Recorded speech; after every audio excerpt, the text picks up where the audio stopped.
The John Justice Show, presented by American Experiment and AmericanExperiment.org on a Freedom Friday, and I'm glad that you are with today's broadcast.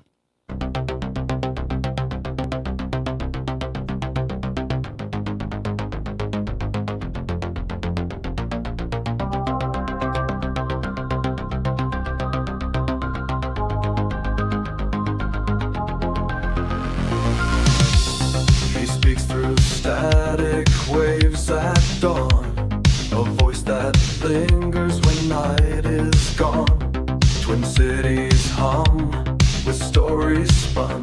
John Justice rides the rising sun. Zima fizz in a plastic cup. Star Wars dreams keep lifting him up.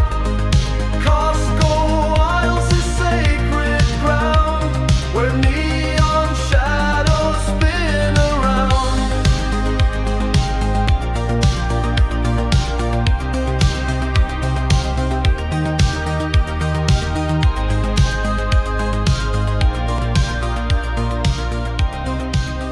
And welcome to a Dry Run Freedom Friday here on the John Justice Show, presented by American Experiment and AmericanExperiment.org. The show will, of course, officially launch coming up on Monday morning, 6 until 9 a.m. But you already know that because you listened to or watched Thursday's Dry Run show in the wake of the announcement taking place at the state capitol on Saturday for the Center of the American Experiment, America 250 block party. So you're aware of all of those things. I am your host, John Justice, and with me is Isaac, producer, who is helping us navigate all of making sure that the equipment works appropriately. This is why we test. This is why we test. This is why we test. 612-584-4565. That is the comment line.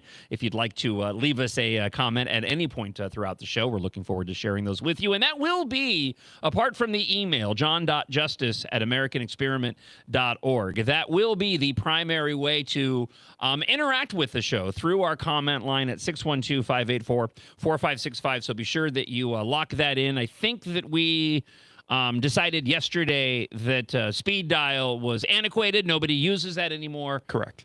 So create a new contact in your phone. Yes, there you go. That sounds lame. Create a new contact in your phone to make sure you can leave a comment. It's not very flashy. It's kind of like comment line. But then everyone can have your contact in their phone. All right.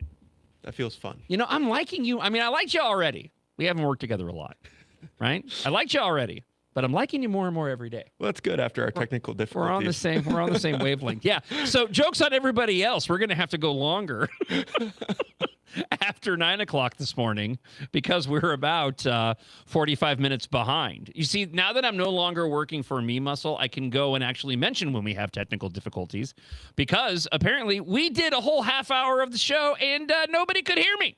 I thought you sounded good. Thank you. I thought it was great. I really fun. did. You know, I had fun. I thought specifically, you probably appreciated all of the wonderful comments I made about my beautiful wife during that. Yes. During that, I mean, the whole segment Yes.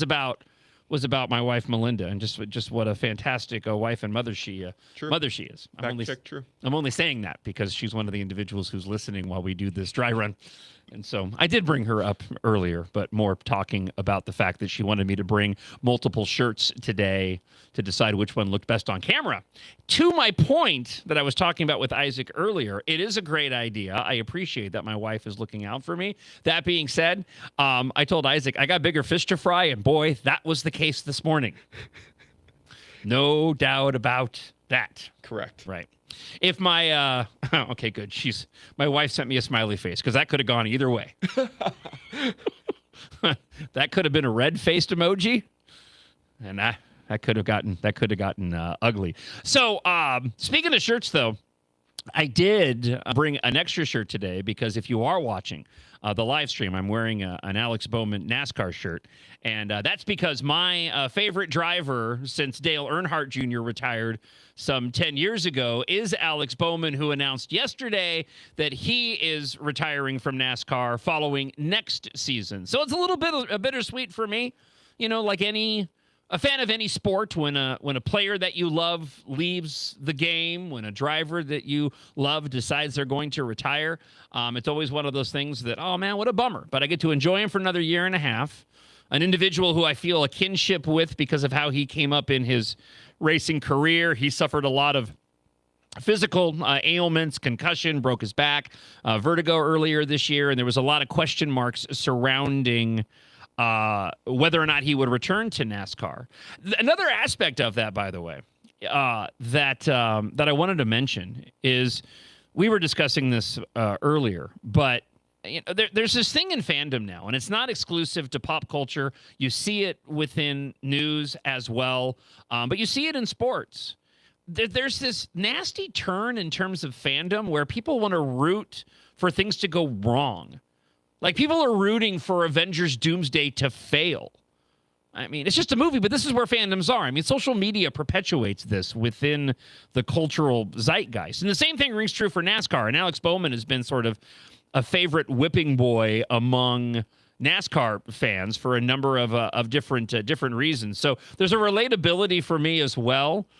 Especially, and I can use the example recently where we've been making the announcements in the run-up to the official launch of the show coming up on Monday, and the foes of the show have been coming out of the woodwork online as of late, which is really fun. You know, I don't care about you and your show, but let me go ahead and randomly comment completely unprovoked on the fact that you shared a logo on X yesterday.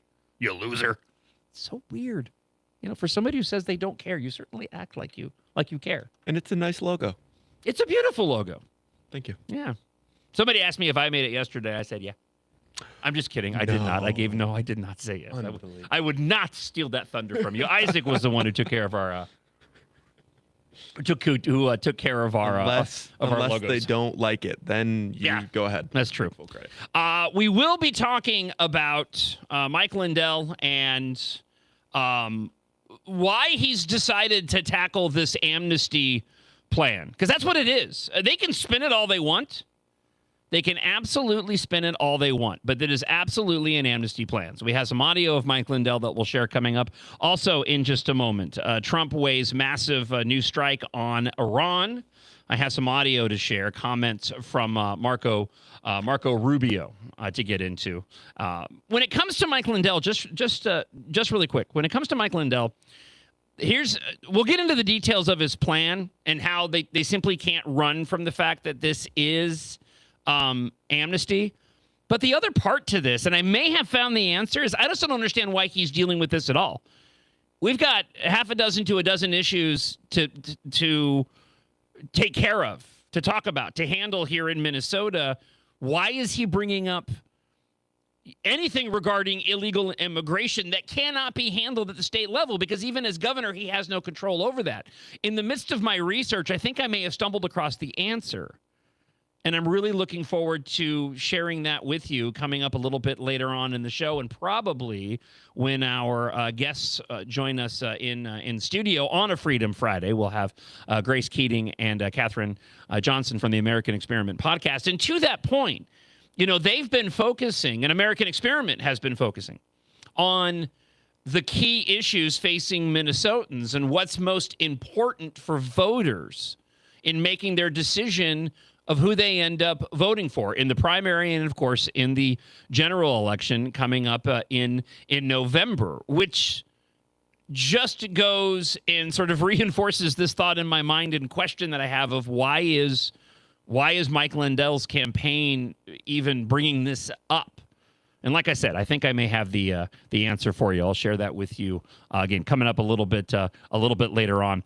I do have a clip, speaking of those issues here at Center of the American Experiment, that they're focusing on. And Katherine and Grace have been talking about it and posting clips online. I have a short montage of a few of those clips from the American Experiment podcast that I'll share with you here in just a moment. Before I do, though, I want to make one quick comment that I didn't make yesterday when talking about what happened with my former employer, who shall not be named, Me Muscle. And I just want to quickly say, and I didn't say it yesterday, that I don't have any animosity at all to what happened with my former employer.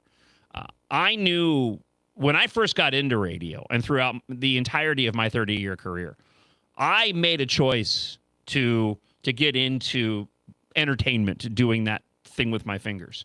No, we need that T-shirt, by the way. We need a doing that thing. Because are you familiar with the doing that thing with my fingers in the show at all? I know you've listened somewhat on Fridays, but you're a little newer to the show. I'm a little newer. So early on when I started doing talk radio, I would go through stories like I have the one here about Iran and a massive strike on Iran and all this stuff. And you get into the story and there would be things that were quoted.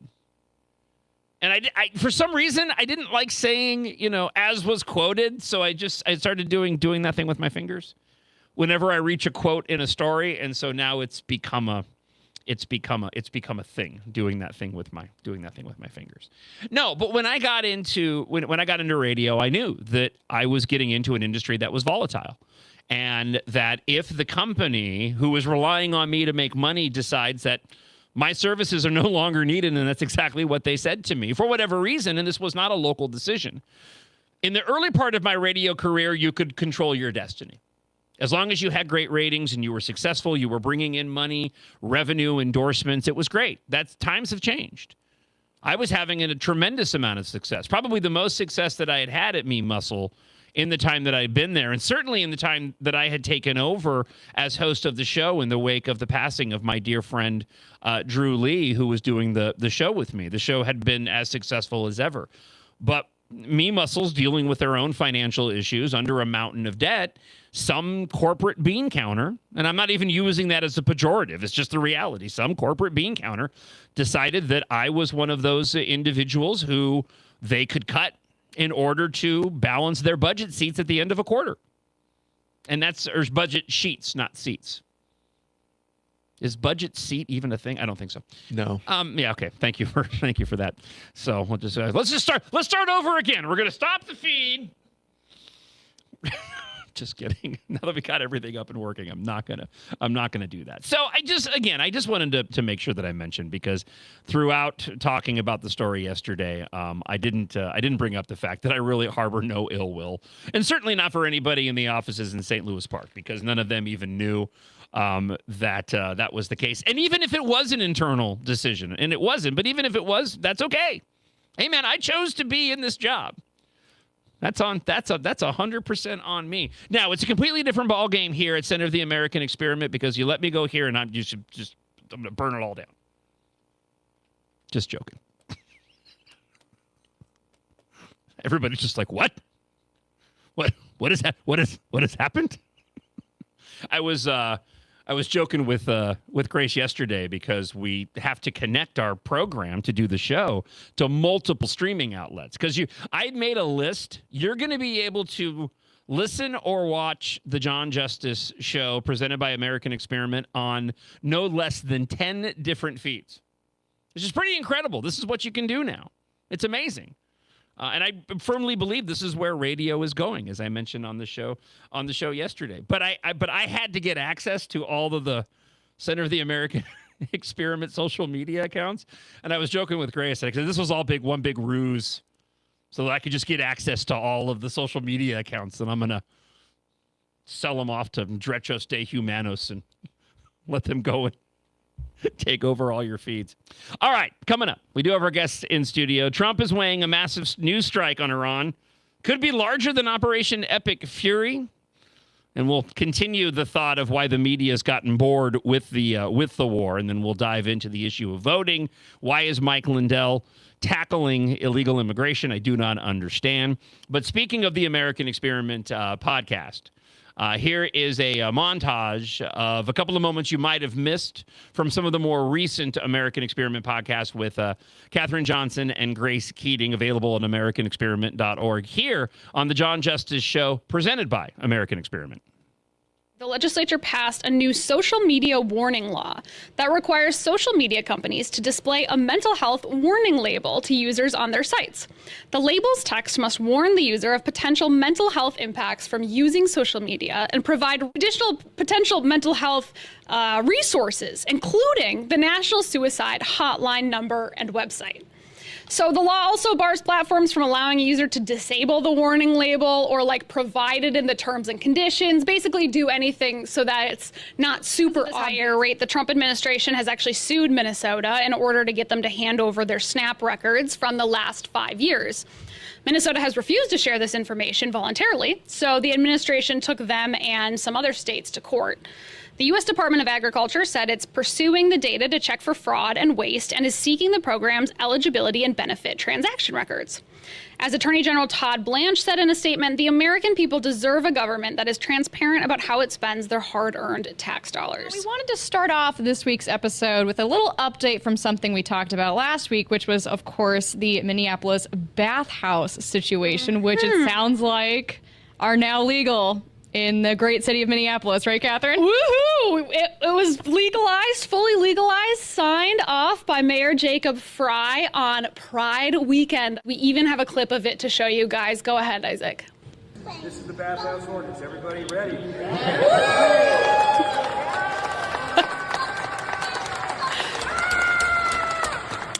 And that's City Hall, by the way. That's Minneapolis City Hall. People are struggling to get by, especially in our middle class families across the state. You would think the city council would be doing something about this, right? Well, sort of. Here's what they are doing.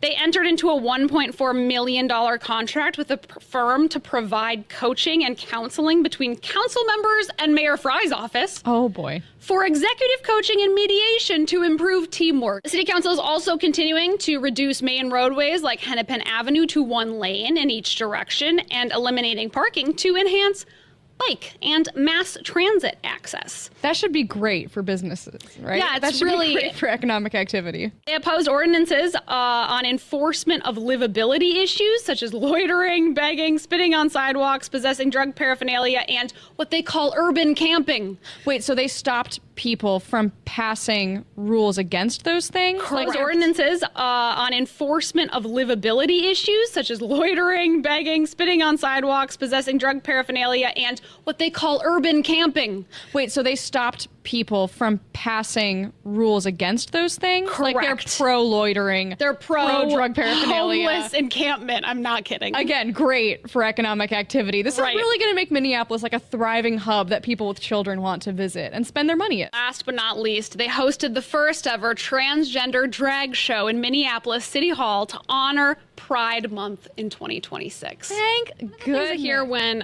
you talk about fewer regulations on childcare centers is people worry about safety because there are issues with safety in childcare centers. It's not frequent at all, but it always hits the news when there's an incident that happens, and it's sad, it's awful, it breaks your heart, So if we were to reduce regulations, would that make childcare centers less safe, or how do you balance those two needs? Yeah, that's a really good point, because a lot of that fear really goes down to what is happening, in that center when the parents leave their children. What some of the studies found, though, was that a lot of the places where those kinds of incidents happened were providers that weren't following the rules that were on the book. So you didn't necessarily need new rules. You just needed to make sure that the rules that you have on the book are being followed by all of the providers.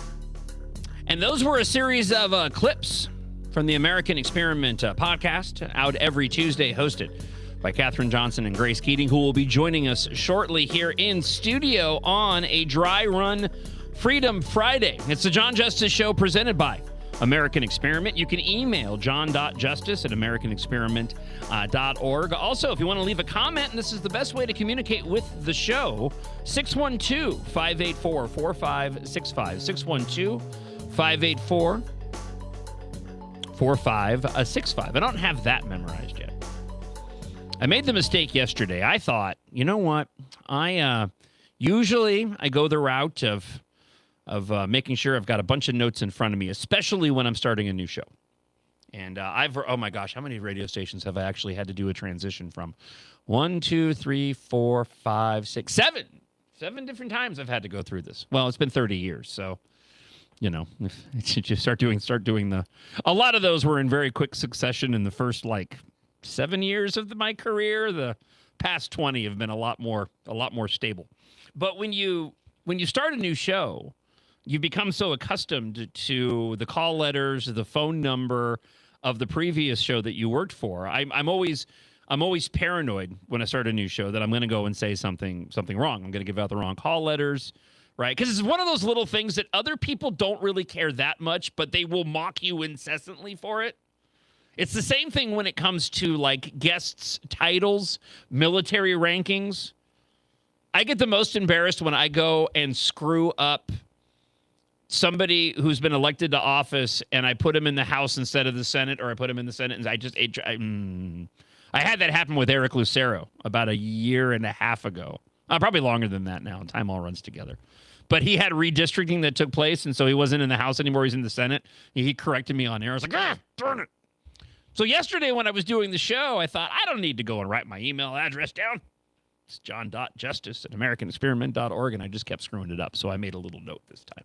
See, it's all about the testing. That's right. john.justice@americanexperiment.org. All right.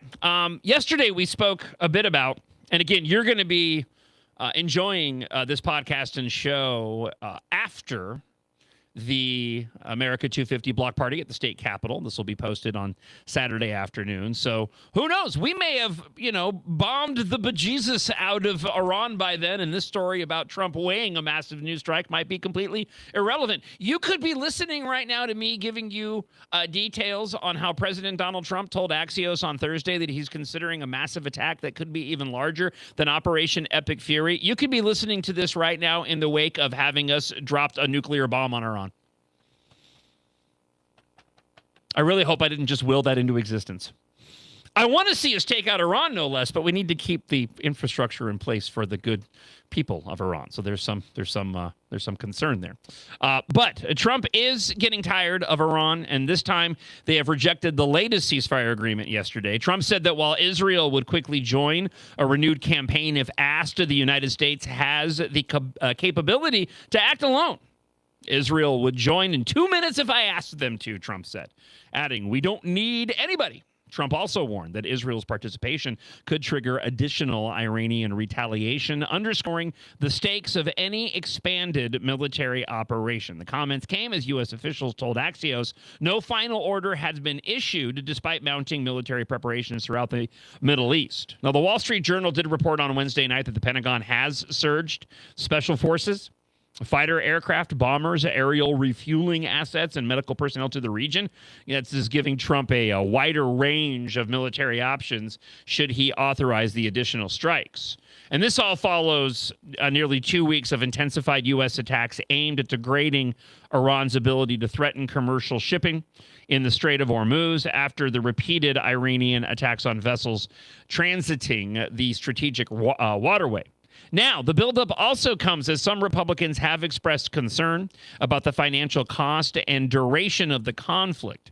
While the administration officials maintain that preventing Iran from obtaining a nuclear weapon remains vital to U.S. national security objectives, Secretary Marco Rubio said that Iran has shown little interest in reaching a negotiated settlement, reinforcing the administration's argument that maintaining military pressure may be necessary. And the power plants. Just want some clarification. Do you rule out striking civilian infrastructure? I think I saw, guys, I saw Arachi, their foreign minister, who the other day say or something about their policies, an eye for an eye. The president's policy is a head for an eye. I mean, honestly, that's what it's going to be. I mean, they will pay a very heavy price for the things they're doing. They're already paying a very heavy price. You guys don't know it because you don't cover it. You're not in Iran. You're not in the street. They don't have a free media. But they're going to continue to pay a very heavy price. Their industrial base has been decimated. Their defense industrial base has been decimated. They're losing launchers. They're losing radars every single night. They are suffering billions of dollars in damage, and their economy is a disaster. But despite all that, okay, these people who are calling us every day, begging, let's do a deal, they send us messages through other countries, third countries. I mean, they're running out of countries to send. Even I had countries here coming up to me, I just spoke to the Iranians, they want to do a deal. The problem is, every time these people do a deal, they either break it or after they make it, they want to change the deal. So they're probably not ready to do a deal yet, but they will be soon because the price they're paying is very high despite their tough talk and their flowery language and their stupid Lego videos they put out. I've never seen them, but they put these things out on social media. Despite all that bravado, they are suffering tremendously, and they're going to suffer more until they come to their senses. They're not there yet, unfortunately. Now, there's a very interesting thing that's been taking place, and I talked about this a little bit yesterday, but I want to expand upon it a bit, and that is the media's lack of interest in the ongoing war in Iran. I talked about how this happened with the war in Iraq. That was a much longer period of time, but the reason and the rationale is the same, even though the dynamics of why the media's gotten bored with the war in Iran have changed. It's just the process of the media moving on to other things happens at a much faster rate. So with the war in Iraq, we didn't have all the social networking that we have now in terms of X and Facebook and all of it. And so your primary source of getting information was still your local news, but in this case, the mainstream media. And they were covering at length the war in Iraq and had correspondents. We had a correspondent. As a matter of fact, member of Congressman Don Bacon used to be in the military. He was in the first few years of working in Tucson, he was my Iraq war correspondent at the time. We would check in with him once a week to find out, how are things with the war going on? It wasn't quite that silly, but he now serves in Congress. My point being that eventually the media, but it took a couple of years, got bored with the war in Iraq. And it was in large part because the media, and really any content creator for the most part, even I try to do that. They want to tell the story. They want to tell the story that's got a beginning, a middle, and an end. And the media likes to go and cover that. And in this case, they don't have a beginning, middle, and an end. And when it comes to the war in Iran, they keep acting like, and because Trump keeps letting everybody know, hey, we're working on a deal. There may be a new deal. They keep acting like it. But at the same time, we know that ceasefires get rejected. The military operations grow and continue, and then we're right back where we started from again. Because of that, the media has gotten bored with covering the war in Iran, and that's a benefit to the administration and what they're trying to do. Now, of course, Democrats and some Republicans have been attempting to seize on the energy implications of the war in Iran, especially the gas prices. But I'm really of the opinion that that's not nearly as effective as the left might think, because when was the last time the gas prices truly plummeted to a point where you went to fill up your car and you went, boy, this is way cheaper than it used to be? I mean, they've really kind of been there and they've been high for a while. Now, trust me, when I was on the road traveling for my road trip, I was definitely aware of the gas prices because they were stupid expensive in other states. There's nothing you can do about it, And Monty likes to drink the good stuff. I tried feeding. I tried. He was thirsty. I tried to give him some of the more inexpensive stuff. Here's some bubbly, right? It's water, but it's got some flavor, but it's got no calories. He didn't like that. He's like, I need Coke. I need Coca-Cola straight into my tank, which means there's more moolah coming out of my account. But I don't think that it really is having that big of an impact. And the whole reason I bring this up is because I was doing prep this morning and I saw that Laimi Klobuchar had put up a post, meaning somebody in her campaign went and put up a post.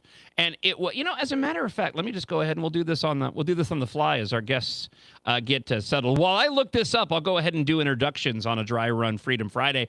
Joining us in studio, may look like they're in a completely different room, but they're not. They're right here in front of me. We've got Katherine Johnson and Grace Keating. So while I look up Amy Klobuchar's comment here, good morning. Good morning. Welcome to the show, you two. Good morning. So happy to be here. And everything's working, and you can hear me just fine. Yeah. Yeah, we couldn't. As it has been all morning, John. What are you talking about? That's right. I'm going to be like my former boss. Don't ever complain. People that are tuning in now don't know you had a problem. That's a good point, actually. Oh, here it is. I found it. Laimi Klobuchar. As Trump continues his illegal war with Iran, Minnesotans are paying the price at the pump. Higher prices mean higher costs for families, small businesses, and farmers. We need leaders focused on lowering costs, writes somebody within the Senator of Small Things camp. So am I completely off the mark here? I feel like this is This is believed to be a good talking point to push back against Trump, but at the same time, I don't know about you guys. For me, I haven't seen like a dramatic drop at all. Not in a negative way, but in terms of gas and all that. I go like, okay, I haven't really noticed the change at the price at the pump, so I don't know how effective those types of criticisms are. Do you guys have any thoughts on that? I haven't really either, but I do think in general, everyone is feeling higher prices. Their income is going not as far. I mean, and a lot of that, when we're here in Minnesota, has to do with our state policy, right. You know? And people don't necessarily know that, you know? They just see what's happening in their wallet and they blame the president. And, you know, yeah, he takes some credit for some of that as well. I mean, I think a lot of what happened during COVID really takes the credit, you know, pumping all that money into the economy. But it is a point that I think lands with some people that things feel less affordable than before. But honestly, no, I haven't seen a huge difference in gas prices on my end anyway. Grace, did you have any thoughts on that as you're putting fuel in your car? Are you even looking at the pump and the price, or are you just kind of putting it in there and I'm paying for it? I try not to look. Okay. If I'm being honest. You know, ignorance is bliss a little bit. Well, you know, and maybe I'm actually going to kind of contradict myself here for just a moment because, Catherine, you brought up a good point. I think for those that are paying attention, for those that are engaged in politics on a somewhat regular basis, I mean, not like all of us, we're kind of all, you know, wonks about all this because of the nature of what we do. But for those that would listen to a show like this that do pay attention, I think you're right. I think the issue of the rise in taxes, the fraud that's taken place, I think that all supersedes it. But again, and I'll self push back a little bit on what I said. You know, what Amy Klobuchar is pointing to is something that resonates more with what I noticed when I was out on my travels, and that was you can easily disconnect from the news and not really know what's going on. Mm-hmm. And then when you do hear commentary, it's typically commentary like that on the surface level, wherein you're not really engaged in the state politics here in Minnesota. If you're disconnected from all that, you may not even know there's rampant fraud and that because of the policies of the DFL, we're all having to pay more than we should. But when you see a comment like that, it may hit closer to home. So maybe it's more effective than I let on in the first place. I think maybe. A more general question. Do you guys ever envy those people, or are you glad that you're very aware of everything that's going on? Or do you ever think, man, I chose the wrong line of work and I'm just like more stressed than I need to be or more concerned about the state of things? Because there is something to be said for distancing yourself, you know, taking a week off like you did and going on a road trip and disconnecting. And you realize, wow, we still have beautiful parks. We still have this amazing country, you know, and sometimes when you're so engrossed in it, it stresses you out, you know? So do you ever get jealous of those people? So the ignorant ones?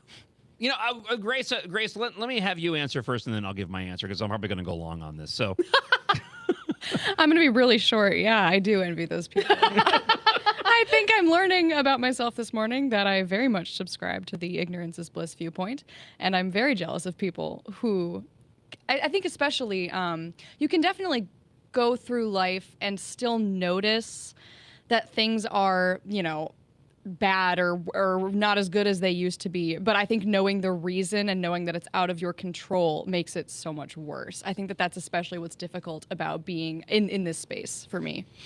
I would qualify it and say I think it depends on what you do in life. So it was interesting for me in those essentially 2 weeks because that was and it was the first time in years that I had disengaged fully from anything news related to where I just wasn't paying attention. Only got updates when we were watching the 4th of July celebrations at my mom's house in Prescott, Arizona. But I also know that that's not the reality in the moment. That's vacation. I'm on a special trip. When you go and engage back with work, like that you're not paying attention to, or someone's not paying attention to the media is probably replacing that with something else in their life.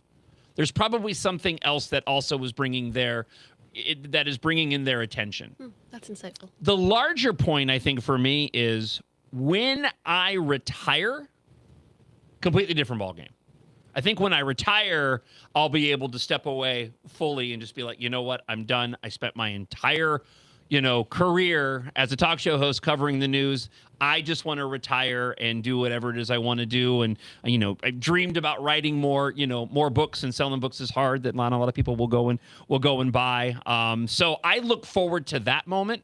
But in this moment right now, I can't imagine having the family that I have, even if I wasn't in radio, and the amount of involvement that I have just if I was doing a different job. I think I would have to be engaged. Mm-hmm. I don't think I would want to be completely checked out like that. I don't think most Republicans are that way. I think that's something that kind of, as I steer this a different direction, I wonder if that's more in line with those on the left that are easier to go and check out from politics than other individuals. I could be, and again, I could be wrong on that, but it seems to me that it would be more likely for Democrats to go and not pay attention to what's going on than it would be for Republicans.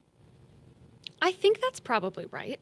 They're certainly more likely to pick up on a narrative and just run with it, or believe what they hear maybe.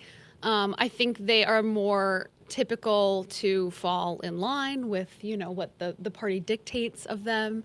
But I think my own answer is like somewhere in between. Yes, maybe, but also when you meet those people in real life and you try and have a conversation with them, it can be so frustrating. Like, how are you so ignorant about what's going on? Yeah. I firmly believe people should not be ignorant of what's going on. That's why I do what I do. But sometimes they do seem happier.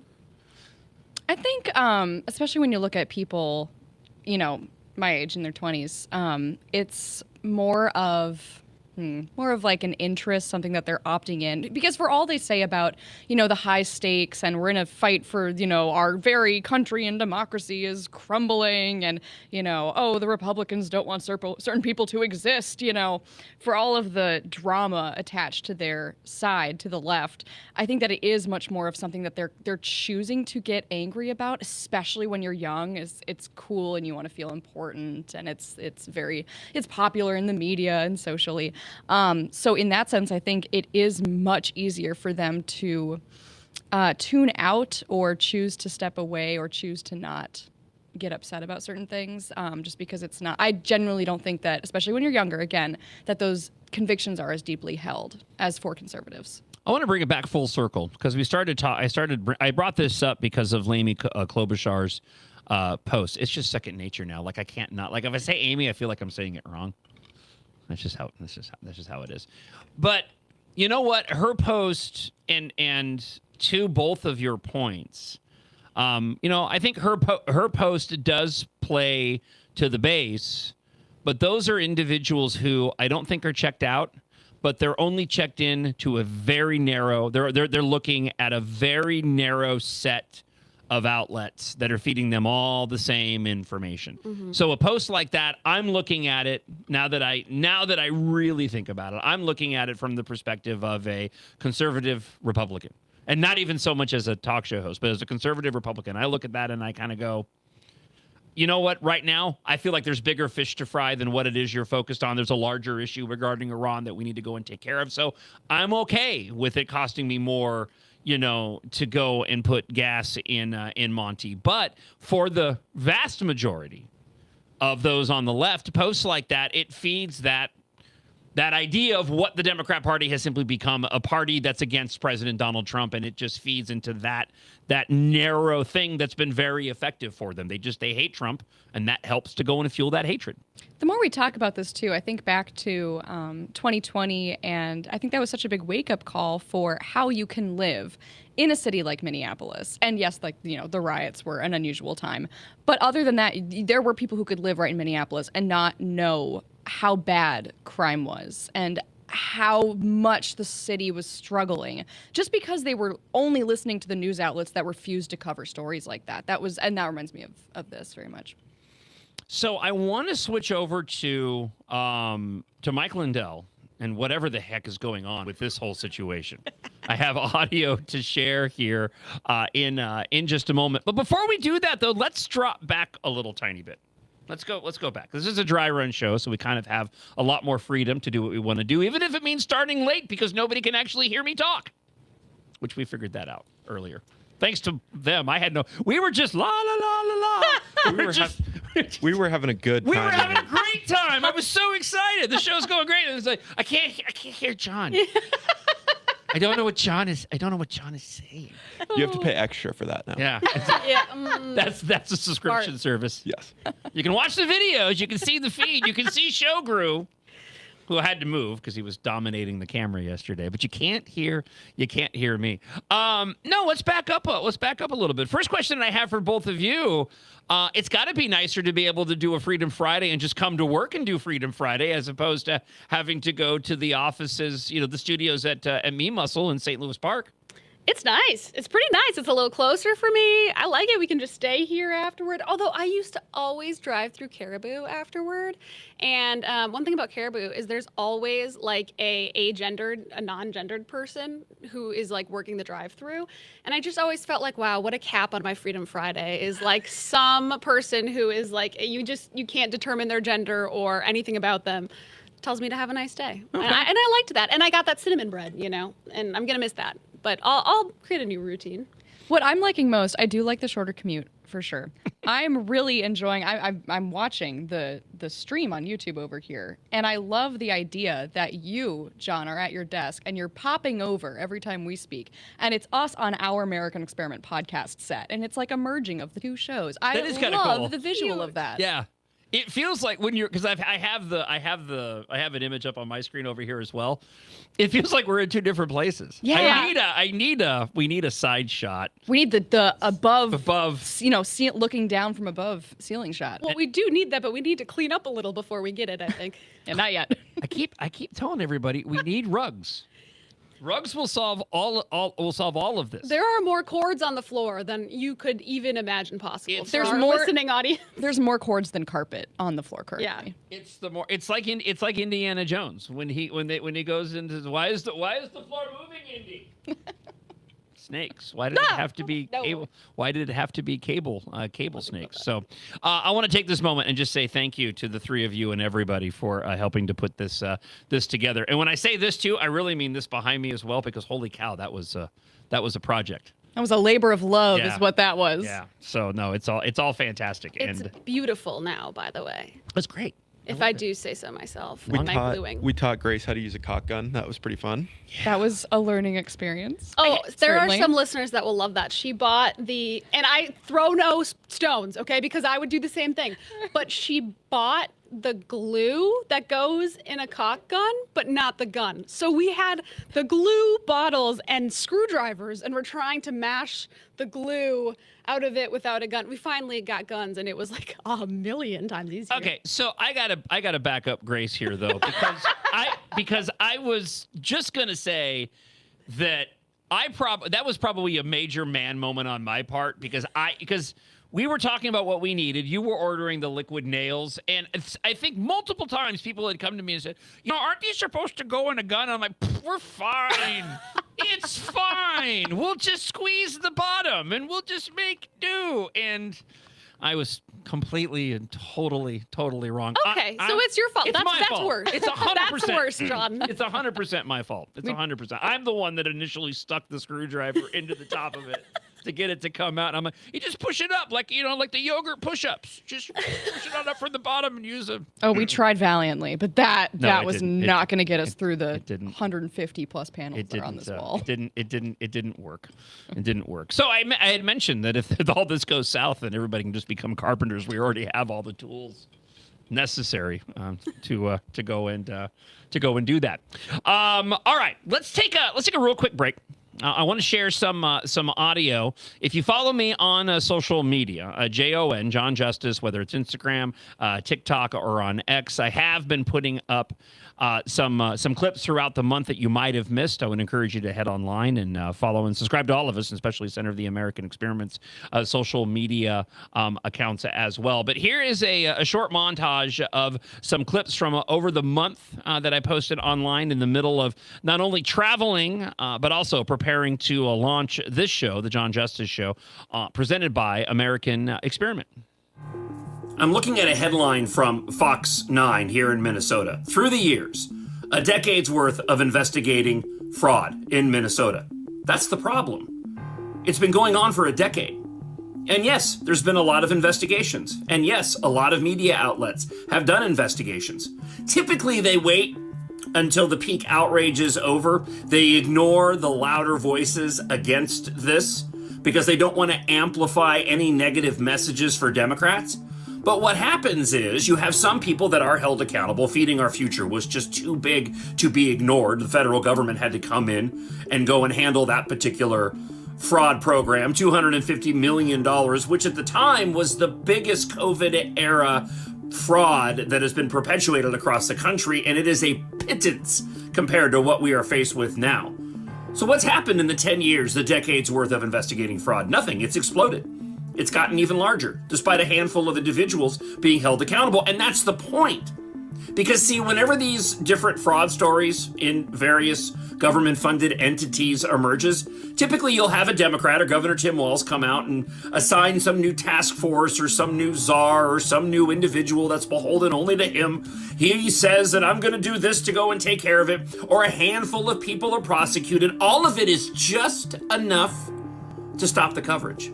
Just enough to quell any outrage that might be occurring on the Democrat side, because the outrage has always been there on the Republican side. And the cycle just continues over and over and over again. Right now, we are looking at a watershed moment here in Minnesota. We're beginning to finally realize the scope of the problem, which is even larger than I think most people even realized, beyond our wildest fantasies of how much this fraud has grown. If we're going to tackle it, it needs to be tackled now, this year, or else the state is done for. The hot takes on the recent news regarding Minnesota's paid family medical leave are about as stupid and ridiculous as I would have expected. Now, I've been checked out a little bit. I'm currently on vacation. We're getting ready to hit the road from sunny Southern California, heading back to Minnesota. So I'm re-engaging in local news, and I see that paid family medical leave is running 19% over projections. Now, that's better than what John Phelan at Center of the American Experiment had been projecting. It was running ahead about 32%. But it's still not good. Representative Max Reimer said months ago on the show that it's probably already out of money, and it's right, and he's right. And the hot takes that I'm seeing are individuals going, well, these projections show that this is filling a need for Minnesotans. No, it's not. It's redistributing the wealth of hardworking individuals like you and like me to individuals who are taking advantage of the program. Now, that's not to say that everybody that takes advantage and uses paid family medical leave is doing it nefariously.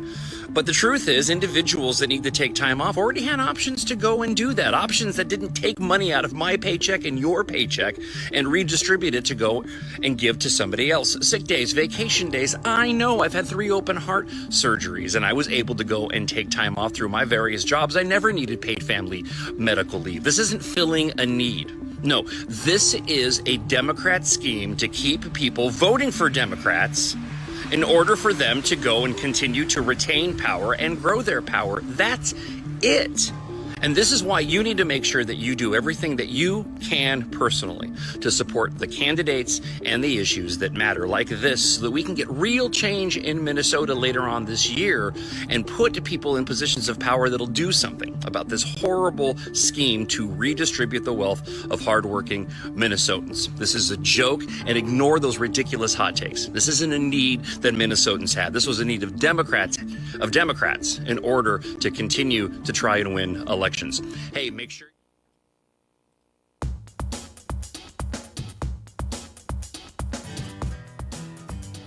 And it's the John Justice Show, presented by American Experiment and AmericanExperiment.org.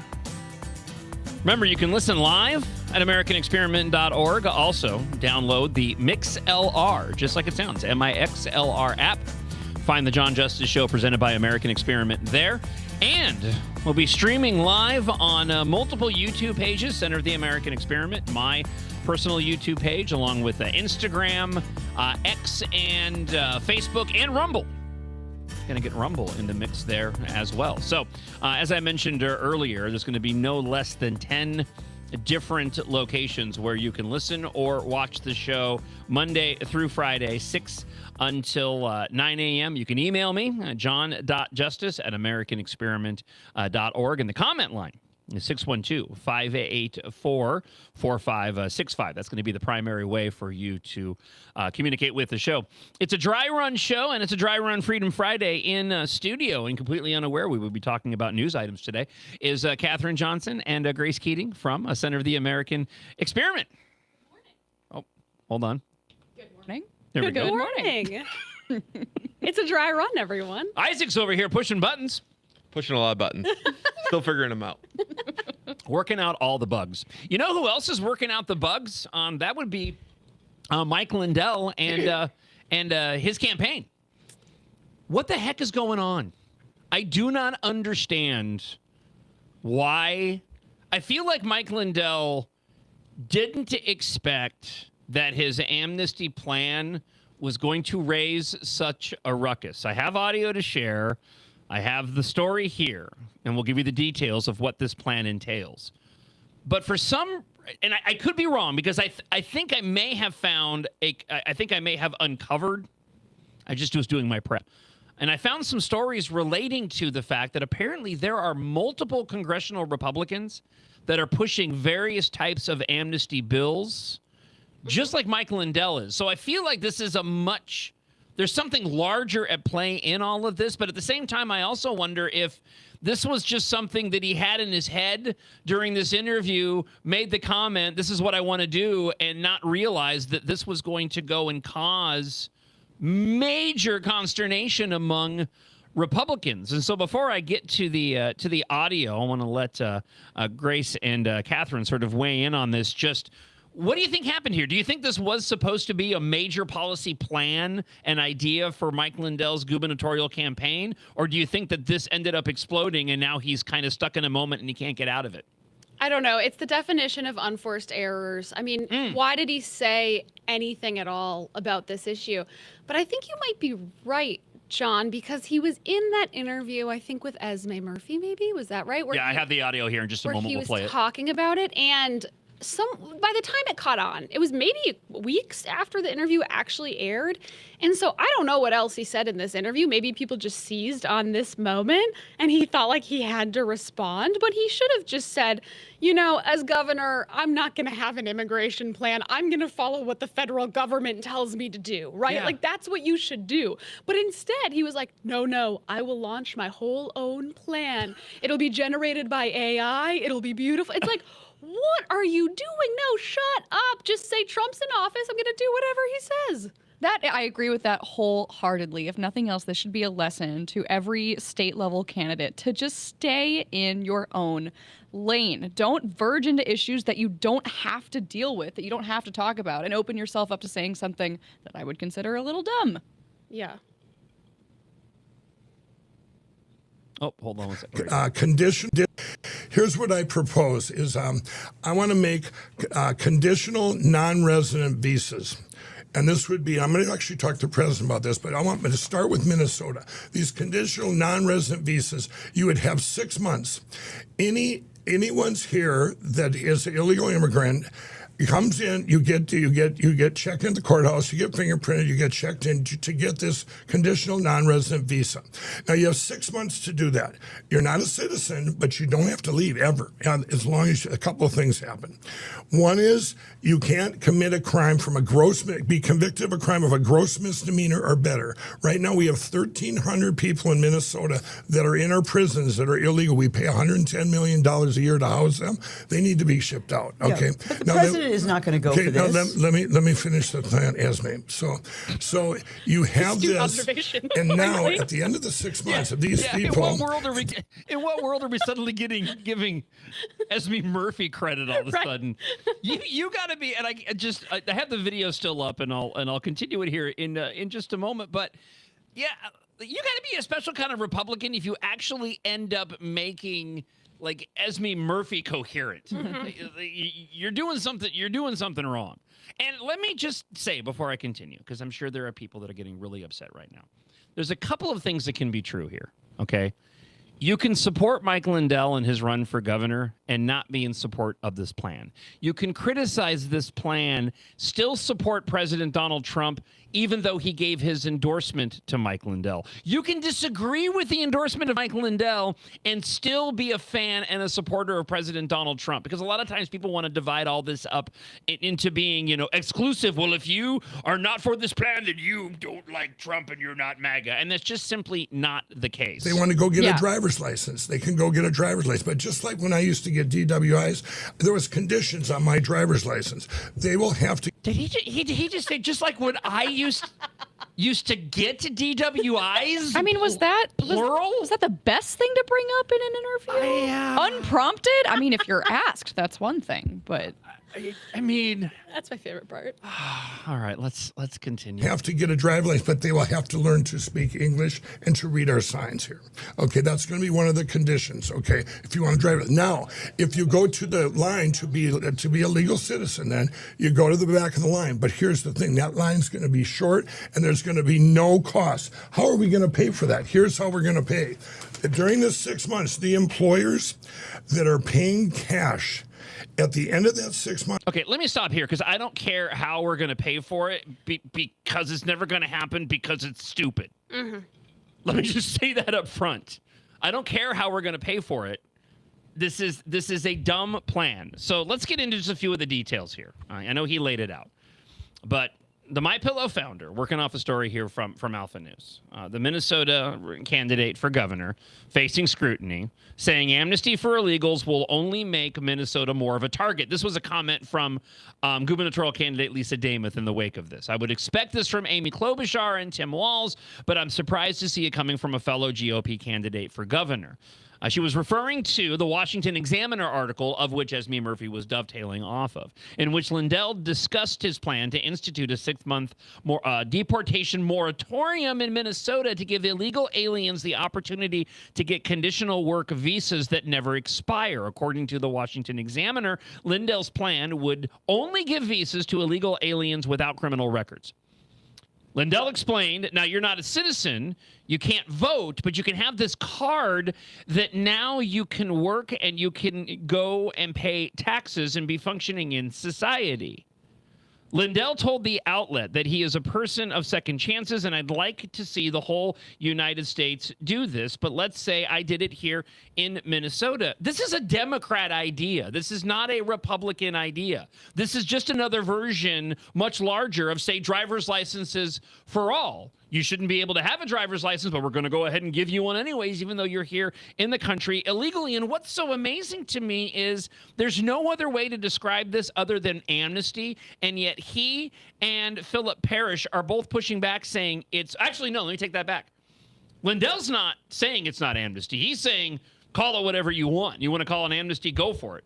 I have a post here from Philip Parrish saying, and I like Philip Parrish. He's a friend of the show. And again, you can disagree with people's ideas and still like the individuals and even go and support their campaigns. But he's actually going so far as to push back, saying the claim circulating is that this supports 6 months of amnesty. This is fake news. Before I get into the details here, let's go back to Grace and Catherine. What are your current thoughts on what you heard from Mike Lindell and of this plan?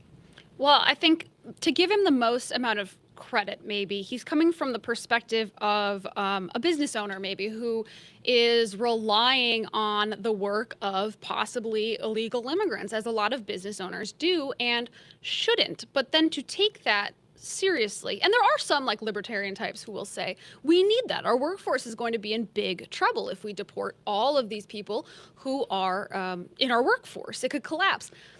The problem with it is that in the America First movement, which I think we all consider ourselves to be part of, and we thought Mike Lindell may have been part of, the prime thing here is that we're prioritizing Americans and American workers. And what he's saying is he wants to replace American workers with people not from America. And so fundamentally, that's not American First. It's clearly amnesty. He said in that interview that these people can stay as long as they want, is actually what he said, which is crazy. They can get IDs. They can do all sorts of stuff. That is amnesty. There's no other way around it. And everything I've seen from Philip Parrish trying to describe how this isn't amnesty is just a long explanation of amnesty. I'll be honest, I'm still stuck on how he could, because what he's saying is this is what he would do for just the state of Minnesota if he became governor.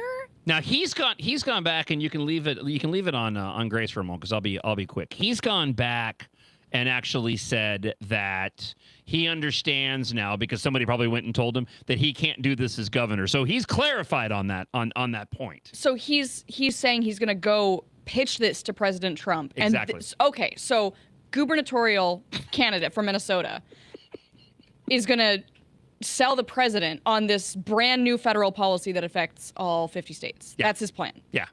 That's the idea now. Okay. That he would like to see it adopted. Now that apparently he's been told that he cannot do this as governor here in the state of Minnesota. Because that was my unforced errors. That was my sticking point. Exactly. Is why bring this up? Because it's not the same thing as, giving driver's licenses to illegal immigrants. It's affecting their status here in this country. I don't understand. Well, and who in his campaign said that this was even a possibility or a good thing to go campaign on? The concept of what he wants to do. So let's drop back. Let's drop back and look at what he's trying to address.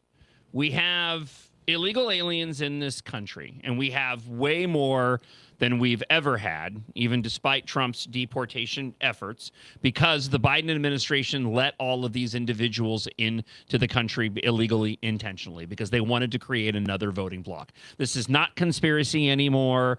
This is not rumor. This is what happened. There's no denying that. Okay, Trump's been doing his best to go and take care of this. So first off, under Mike Lindell's plan, it just exacerbates and sets up a scenario to do exactly what the Democrats want. You can move forward on this, and let's say they implement it. You don't think for a second that suddenly now this non-citizen resident visa, that illegals who didn't commit acts of crime aren't going to be a focus of Democrats in power to remove the non-voting part of it? You've now established a baseline where you have a Republican or Republicans who have justified individuals coming into the country illegally. Oh, but we're not going to go and let them vote. Just like we're not going to give them driver's licenses, and then we did anyways. And then they are automatically registered to vote when you're in Minnesota and they get a driver's license. I mean, it's things like that. You're exactly right. It legitimizes their status here, even if it's not as a full citizen. So how do you go about addressing the problem? And I think Trump has been on the right track. First off, you remove the criminal illegal aliens here in the country, right? We saw the pushback. We know what's ensued since then. But that's what you do. And I continue to be an advocate of the forced attrition approach. We are a nation of laws, and a lot of those laws pertaining to the security of the country focus on individuals who came into the country illegally, who disrespected the sovereignty of this nation. If you enforce those laws to their fullest extent, relating to what illegal immigrants cannot take advantage of because they did not respect the laws of our country, you do that on a long enough period of time, and you're going to see the problem remedy itself. For individuals who decided to come here illegally, they're going to find it no longer advantageous to be here. That's the point. It's like anybody else. It's like any business. You have doors locked for a reason on your business so people just don't go and walk in. And if they walk into your business and the doors are locked after hours, you're going to have them arrested and booted. You're not going to give them, well, oh, listen, I'll give you a right to come into my store. Just make sure you don't go and take anything, okay? Mm-hmm. That's how, it's a long-term gain. But all this does is go and establish a baseline of justification for individuals who did not respect the laws of this country in the first place, which makes it so ridiculous that they're even attempting to go and spin this as anything other than amnesty. And again, I don't know if this was an unforced error and he's stuck in a moment he can't get out of, or whether, as I have here in a couple of stories, one from the Daily Wire, new Republican amnesty bill ignites the ire of hardliners. This is one relating to giving visas to those who are working in agriculture, to what you were saying a moment ago. Then there's an editorial out of also the Daily Wire from Ryan Girdusky, who says, earlier this year, I formed a Homeland PAC, a federal super PAC, with the goal of holding politicians accountable for supporting amnesty for illegal aliens. I was almost immediately dismissed by the members of Congress and Washington, D.C. insiders because they believed the PAC was redundant in the age of Trump. Yet, we are 10 years into the Trump revolution, and still Republicans who waved signs claiming they support mass deportation are still campaigning for amnesty. Every 2 years, a block of Republicans in Congress quietly put their names on bills that would legalize those same undocumented persons, in direct contrast with President Donald Trump and the American people's agenda. So, like, did he come up with this on his own, or is he getting this from some other place? Because I feel like there's evidence here that this was not an idea born of Mike Lindell, but something that somebody handed to him because some focus group said, hey, this is something that's going to be really popular among some group of individuals. But clearly, I mean, not Republicans that are going to go and elect a Republican governor here in the state of Minnesota.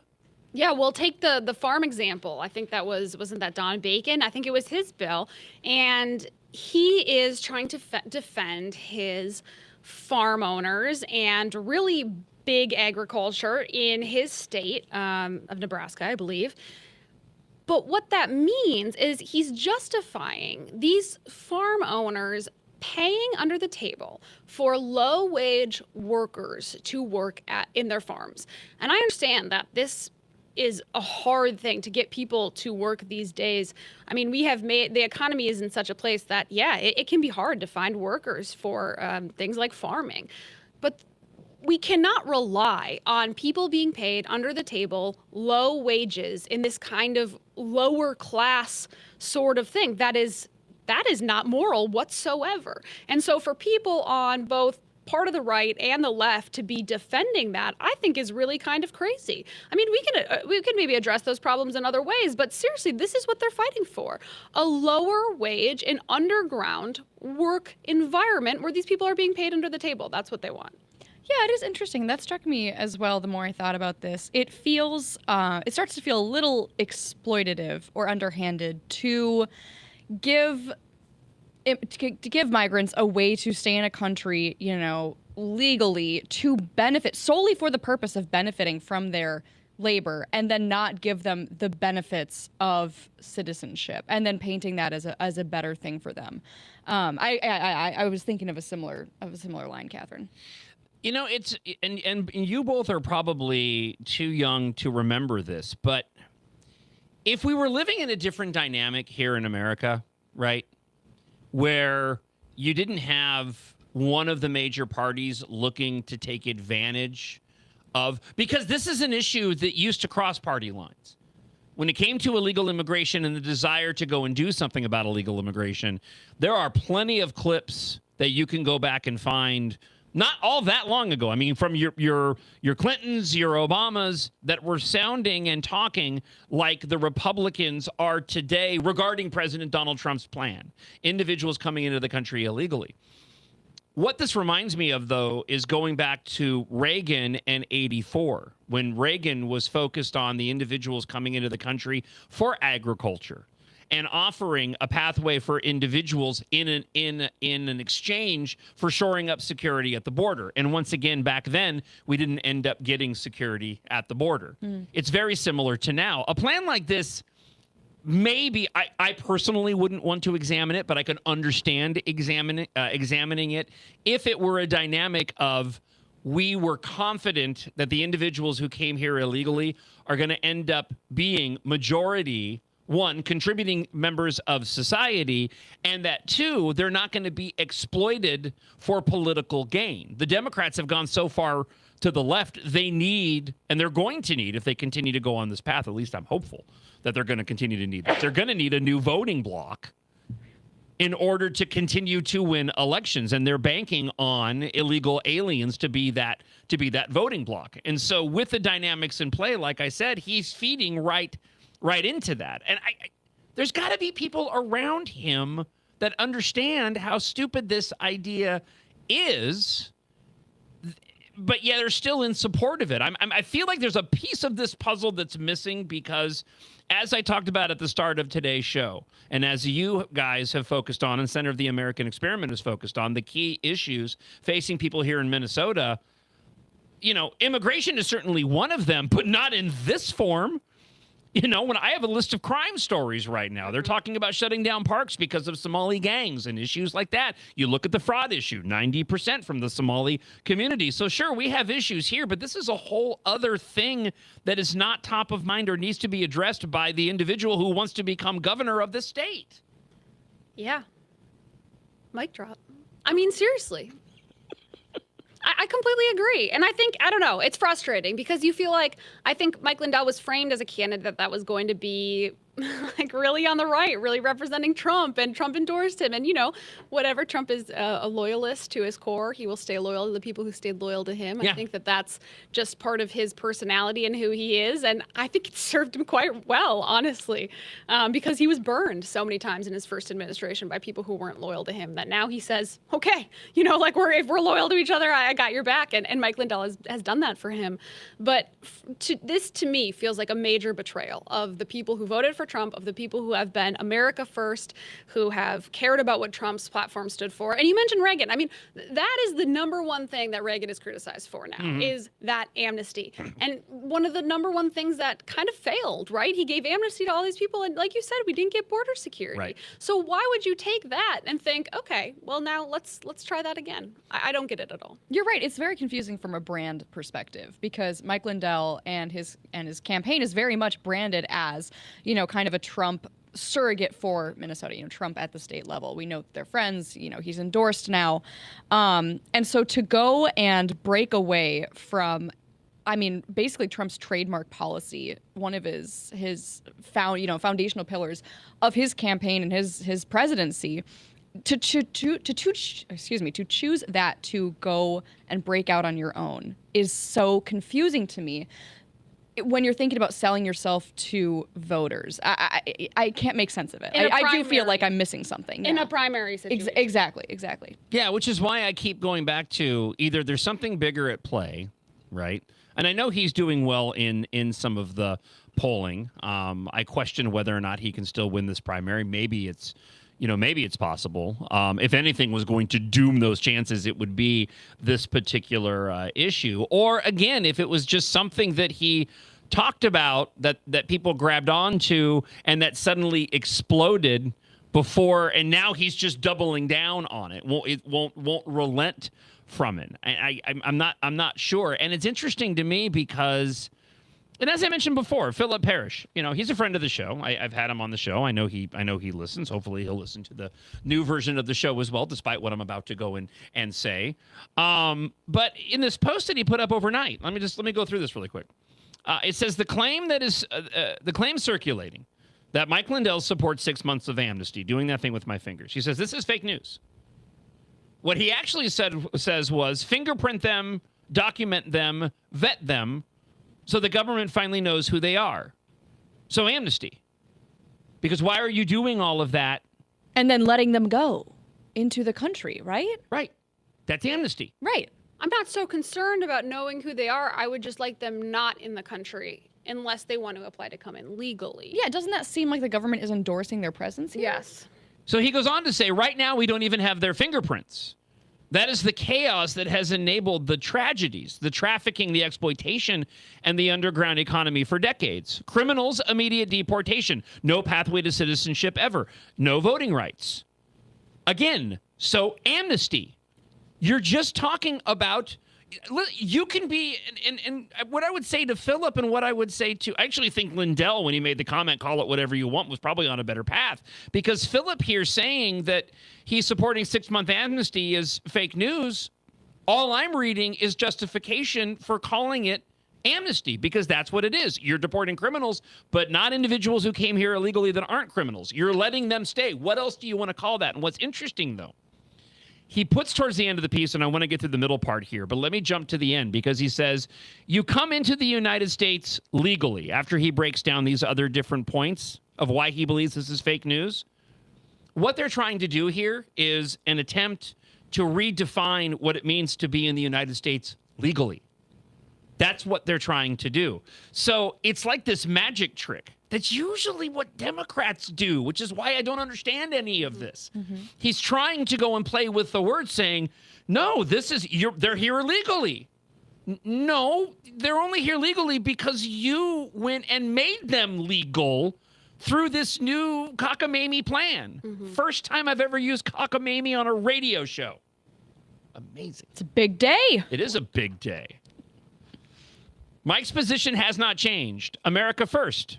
This is not America first, in my opinion. Minnesota first. No. Our families first. No.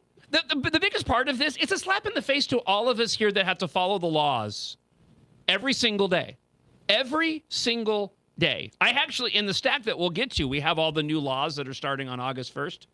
I've highlighted some of the funner ones because most of them are just boring and dumb. But these are all laws that we have to go and follow.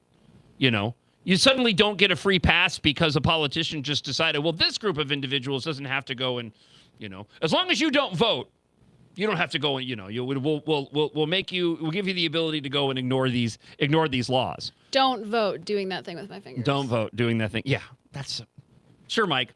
We're going to give legal status to all these illegal aliens, but we're going to make sure that they can't vote because, you know, there's no illegals that are voting now in our elections. Nope. There's no countries out there that are trying to take advantage of us, you know, like Trump didn't hold a press conference last Thursday talking about China's influence here in the United States, that everybody just conveniently ignored the fact that we had a major foreign adversary that has been directly peddling in propaganda, stealing voter information data, you know. But don't worry, we're going to legalize millions of individuals who came here illegally, but they'll never be able to vote. Give me a break. Give me a break. Getting back to Philip's post here, he says, clearly, no pathway to citizenship ever, and you can't vote. But isn't that, again, they're trying to redefine what it means to be, you're a resident, but you're not a citizen, and we're going to allow you to stay. And again, it just starts to feel exploitative to me. You're keeping people here, again, just for their labor and not giving them a path to sit. It's exploitative on both sides. It's unfair to the American people who now have to have that, you know, dream of secure borders and law-abiding citizens only in our country ripped away from them by someone who is supposedly, you know, America first. And then it's also unfair to the people who are here illegally being taken advantage of for their cheaper labor and are never going to actually have a path to citizenship. This is, I can't get behind this at all. I have more audio. This is, so in the wake of all of this, Mike Lindell went on another show to further explain. Oh my God! Mistake number one. To further go and explain what this plan is here on the John Justice Show. Isn't it? If you're explaining, you're losing. Yes. Isn't that the saying? And that's exactly what you're going to hear in this clip, presented by American Experiment.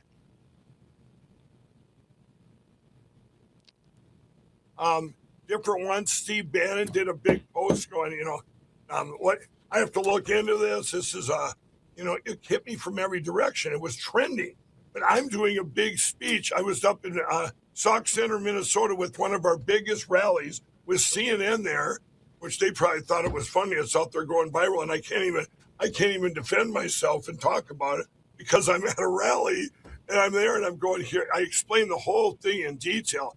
I wanted to work something out where we could get these illegals documented, fingerprinted and stuff, because if you have them in the system, are you ready, everybody? Then they can't vote. If they vote, you've got them right there. You got them fingerprinted. You've got all their info in the system. All of a sudden, they show up on the voter roll and they vote.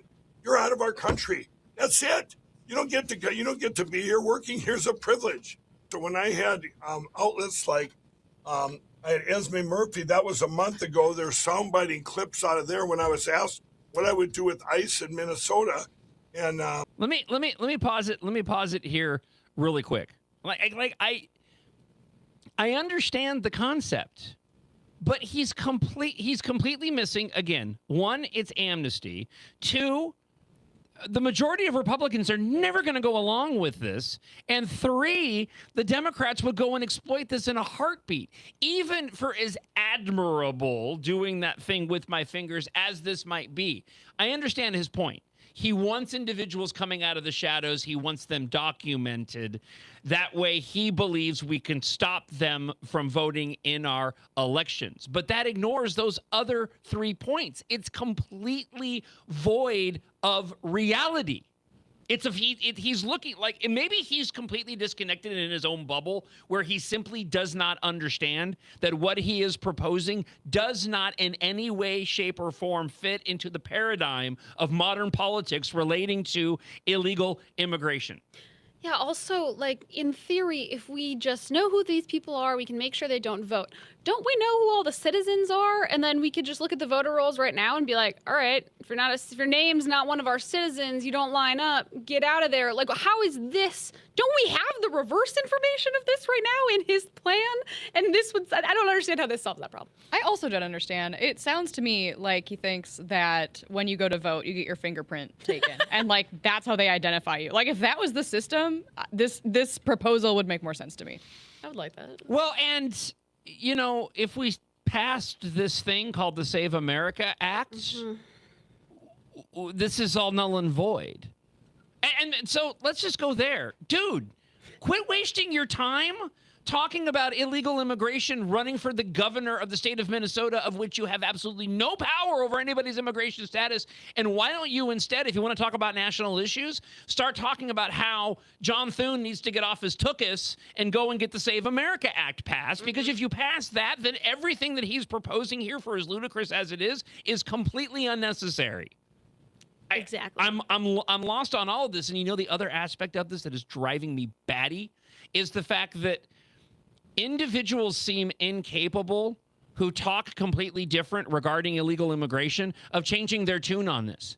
So again, I mentioned Philip Parrish. I know he's a part of his campaign now, but I'm shocked this is coming from him. I heard what he was talking about on the campaign trail before he decided to join Mike Lindell's campaign. He wasn't speaking like this. I never would have thought in a million years that Philip Parrish would have gone on and supported a plan like this. You look at a guy like Royce White, who's Mr. Mass Deportations, Mass Deportations, Mass Deportations. What about Mike Lindell's plan to give amnesty to everybody? Oh, you're not listening to it correctly.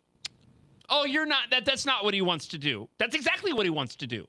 So, you know, to a guy like Royce White, dude, where do you stand? Do you stand for anything? Because you're talking out of both sides of your mouth and you're sounding like a hack, which is why he's doing as bad as he is in the polling. Let's get back to the clip. And obviously, it doesn't work to go door to door when you have, at least not in our state, we have, you know, because of the tragedies that happen, we have a big problem that needs to be solved. But in the meantime, we have employers paying illegal. So is he? Oh my gosh! So this whole we can't go door to door. So we've seen the tragedies. So is he now on the anti-ICE?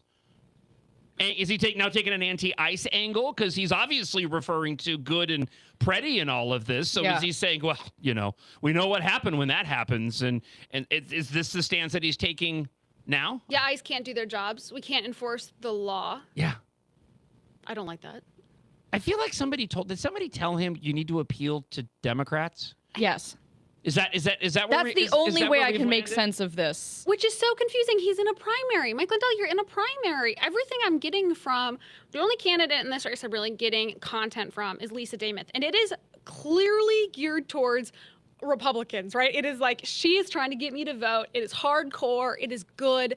And that's because she's running in a primary, right? That's just basic election politics. Why is the content we're getting from Mike Lindell like, oh, I'm moderating on the issue of immigration, the most important issue to the base? The only way I can make sense of this strategy is he thinks that the Trump endorsement is getting him through the primary. And so he's already moved on mentally. And yes, now he's trying to appeal to middle of the road and left voters. That's my only guess. But what an okay, so let's go with that for just a moment. Okay, there's more to this. We can play a little bit more here in just a moment, but let's go to that for just a moment because I think you're onto something. Because he is up in the polling. right, when it comes to the primary, all right? And Damon's been closing the gap, and Kendall Qualls has been sort of at a distant third in all of this. There's still time to make up ground, but this is where the polling is for whatever stock, little or a lot you want to put into it. But let's go with this idea that he feels like he's going to win the primary and he needs to appeal to Democrat voters. Why are you bringing it up now? Wait until you get past the primary and then go and talk about this plan. If Mike Lindell is the nominee, I'll vote for him. I'll vote for pretty much any Republican over Laimi Klobuchar. Okay, so I mean, maybe this goes back to the unforced error angle, Catherine, that you were making, because that makes more sense to me. So you're now the nominee for governorship of the state of Minnesota. You need to rally Republicans to your cause. Now, you may tick off a lot of them doing so, but you know they're still going to vote for you. And a lot of individuals will rationalize it in their mind, right? In the wake of having a choice between voting for Amy Klobuchar or voting for Mike Lindell, you don't want Amy Klobuchar. You know it could, if you're not a supporter of Mike Lindell, it's the lesser of two evils. Then bring up your plan, because you maybe could appeal to some Democrats who maybe aren't fans of the senator of small things. And they're like, oh, listen, Mike's got an open idea regarding giving amnesty to illegals, and he's a Republican, maybe I will go and vote for him. I can get behind that. But instead, he brings it up months out from the primary. Again, that makes no logical, rational sense to me. No, I agree. He must think he's running in the general. I think that must be what's going on, which is interesting. That he's going to win the primary regardless? Yeah. That must be it, right? Because it's just the most confusing strategy. And again, I just am so confused why the only person I'm hearing from on my end, on my social media, coming to my house, is Lisa Dameth. Where are the other people trying to win over my votes? I've been undecided for a while now about, both of these races. And I really like basically all of the candidates that are involved. And I feel like the only person who is asking for my vote has been Lisa Dameth. And I don't know if that's a money thing, and I don't know if that's what that is, but she's running a good primary. And I don't hear anything from these other people. Mike Lindell's never sent me anything. He's never tried to get my vote, and now he comes out with an amnesty plan. Completely confusing, and I think, obviously, for me, disqualifying. That's all. And again, what goes... Excuse me, just briefly. What is so mystifying to me about this, again, just going back to the very basics, you have so many winning issues. If you're running as a Republican here in Minnesota in 2026, you have so much that you could be talking about that is so broadly, that has such broad appeal, from fraud to our failing education system to our economic struggles.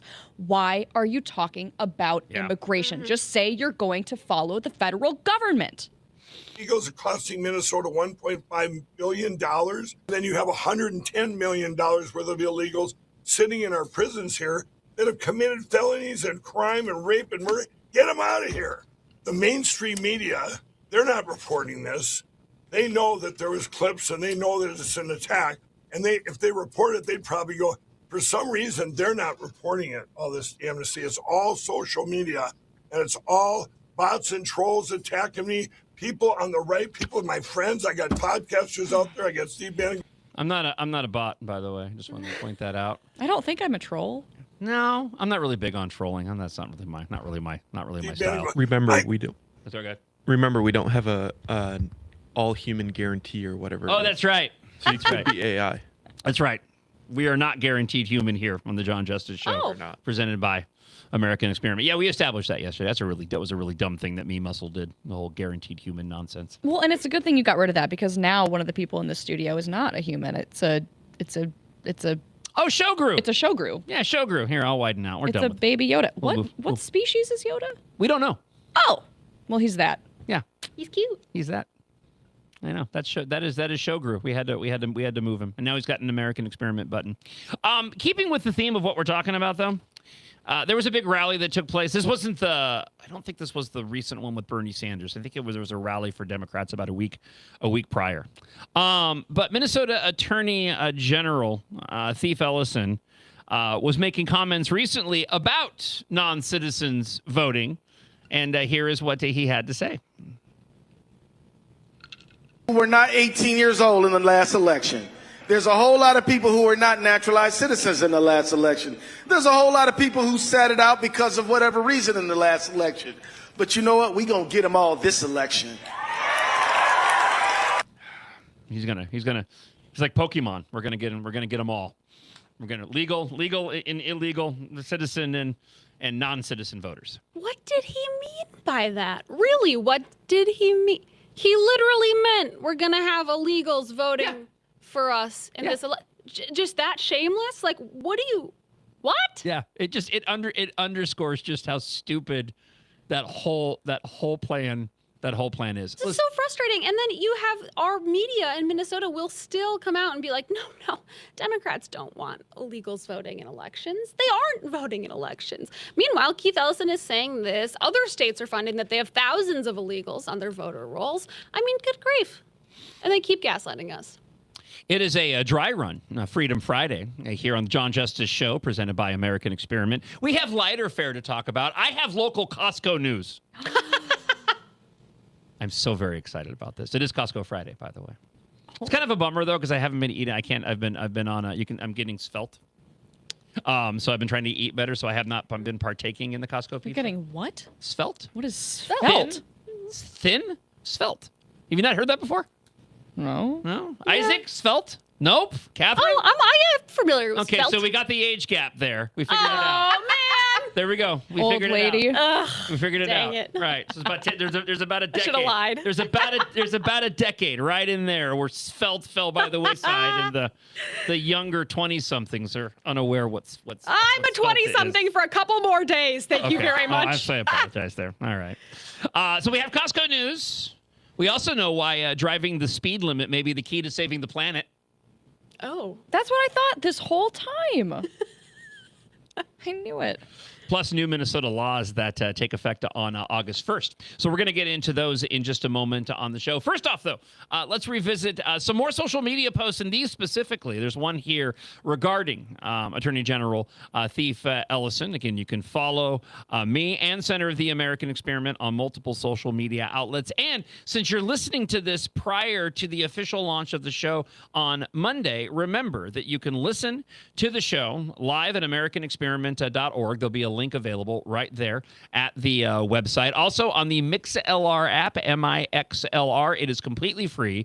You already deleted the Me Muscle app, so just replace it with the MixLR app and just search for American Experiment and John Justice. You will find it there. Plus, we will be live on multiple YouTube channels, on Instagram, Rumble, X, and Facebook as well. So you're going to have a lot of different locations, no matter where you are on the internet or in your car, or just walking around. You can listen Monday through Friday, 6 until 9 a.m. to the John Justice Show, presented by American Experiment. Trump threw his endorsement behind MyPillow founder Mike Lindell in the gubernatorial race here in Minnesota. And I want to talk about specifically the problems that this causes. First off, I'm not surprised that Trump threw his endorsement behind Lindell. He and Mike Lindell are friends. Donald Trump is not on the ground here in Minnesota to know the specific dynamics of the GOP candidates for governor here in Minnesota. So it doesn't shock me at all that Trump went and threw his support behind the MyPillow founder. I wish he hadn't, because the problem is going to be regarding the commentary around the existing gubernatorial candidates who may be better than Mike Lindell and may be more electable than Mike Lindell. You see, up until this point, if you're critical of any of the candidates, we're heading towards a primary. We already had controversies coming out of the GOP convention in Duluth a month or so ago regarding the ridiculous endorsement process. And so we already have a lot of division within the GOP because of that controversy relating to the endorsed candidates or candidate and the individuals that are going to take this to a primary. President Donald Trump's endorsement of Mike Lindell, it really just goes and gunks up the machine even more so than it already was. If you were critical of Mike Lindell before, it wasn't that big of a deal. There are already divisions, and people support who they support, and we'll sort it out in the primary. And I will certainly vote for Mike Lindell if he ends up being the nominee for the GOP. Unfortunately, now with President Donald Trump's support, a lot of individuals are going to go and look towards Mike Lindell. And if you're critical now of the MyPillow founder, unfortunately, a lot of people are going to immediately say that you're anti-MAGA, you're anti-Trump if you don't support Mike Lindell. And that just simply isn't the case. So my encouragement to anybody watching right now is support who you want to support. But as I always say, do not go and criticize or overly criticize or get angry with somebody if they don't support the same GOP gubernatorial candidate or any of the other candidates in the GOP races for later this year. Do not go and throw the baby out with the bathwater. Encourage everybody to vote for whoever the nominees actually are after the primary, but let's not get bloody in our frustration and go to battle with individuals simply because they don't support your candidate. And it especially rings true if you don't support Mike Lindell. It doesn't mean that you're anti-MAGA or anti-Trump. It just means you have a differing opinion over, one, who's more electable, and two, who would be a better Republican governor. All right, big announcement coming up on July 25th on the steps of the Capitol. The American Experiment America 250 block party taking place. I'll be speaking there and making that big announcement regarding the future of the show. I can't wait to share with you the details. So hopefully you're at the event. Head on over to AmericanExperiment.org and you can get more details and let them know that you're going to be attending the event. And of course, if you're not able to make the event on the 25th, we'll be putting all the information out on social media where you can go and check out the show. Yeah, I'll leave it at that. So thanks for watching. I hope you'll follow me here on the platform. Thanks. Yeah, what that guy said. It is the John Justice Show presented by American Experiment. Center of the AmericanExperiment.org.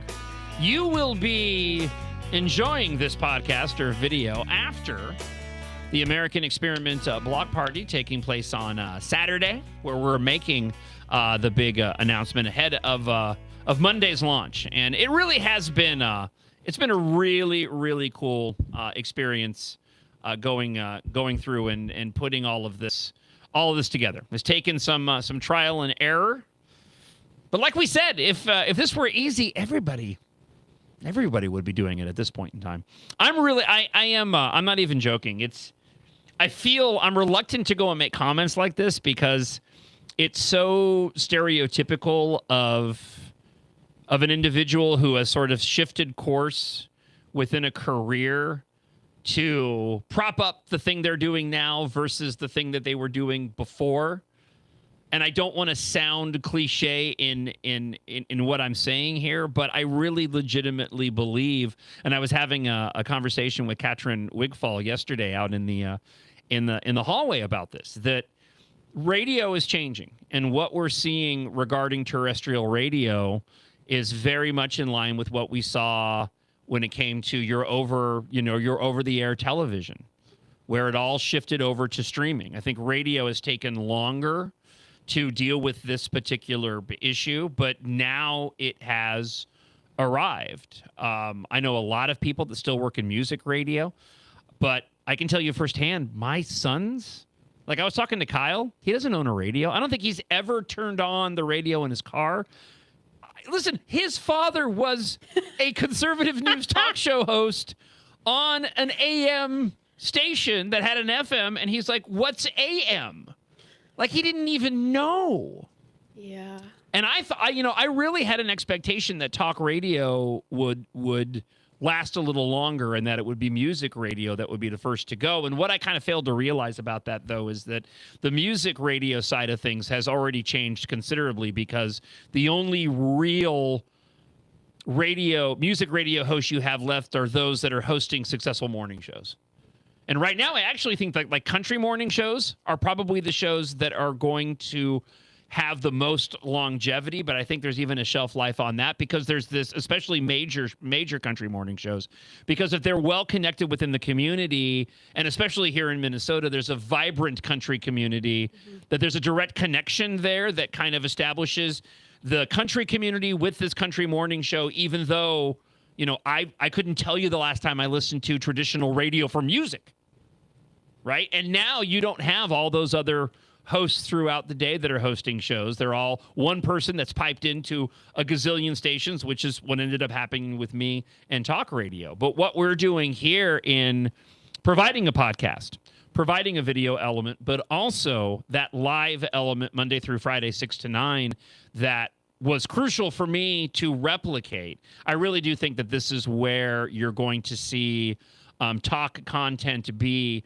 in the very near future. And I'm just excited to, I know they're not the first ones to do it, obviously, but I'm just excited to kind of be at the forefront of being able to do this as I continue my career. And I cannot thank Center of the American Experiment enough for, for bringing me on board and having the same vision that I had. Yeah, it has been, I will just say personally, John, such a joy to have you in the office. And also from my perspective, I've been at American Experiment for 6.5 years now. Seeing it grow has been incredible. And just seeing the way that conservatives have been able to find their own kind of footing in this media landscape in Minnesota, where not that long ago we had really no options. We had a far left mainstream media that was the only way to get your news.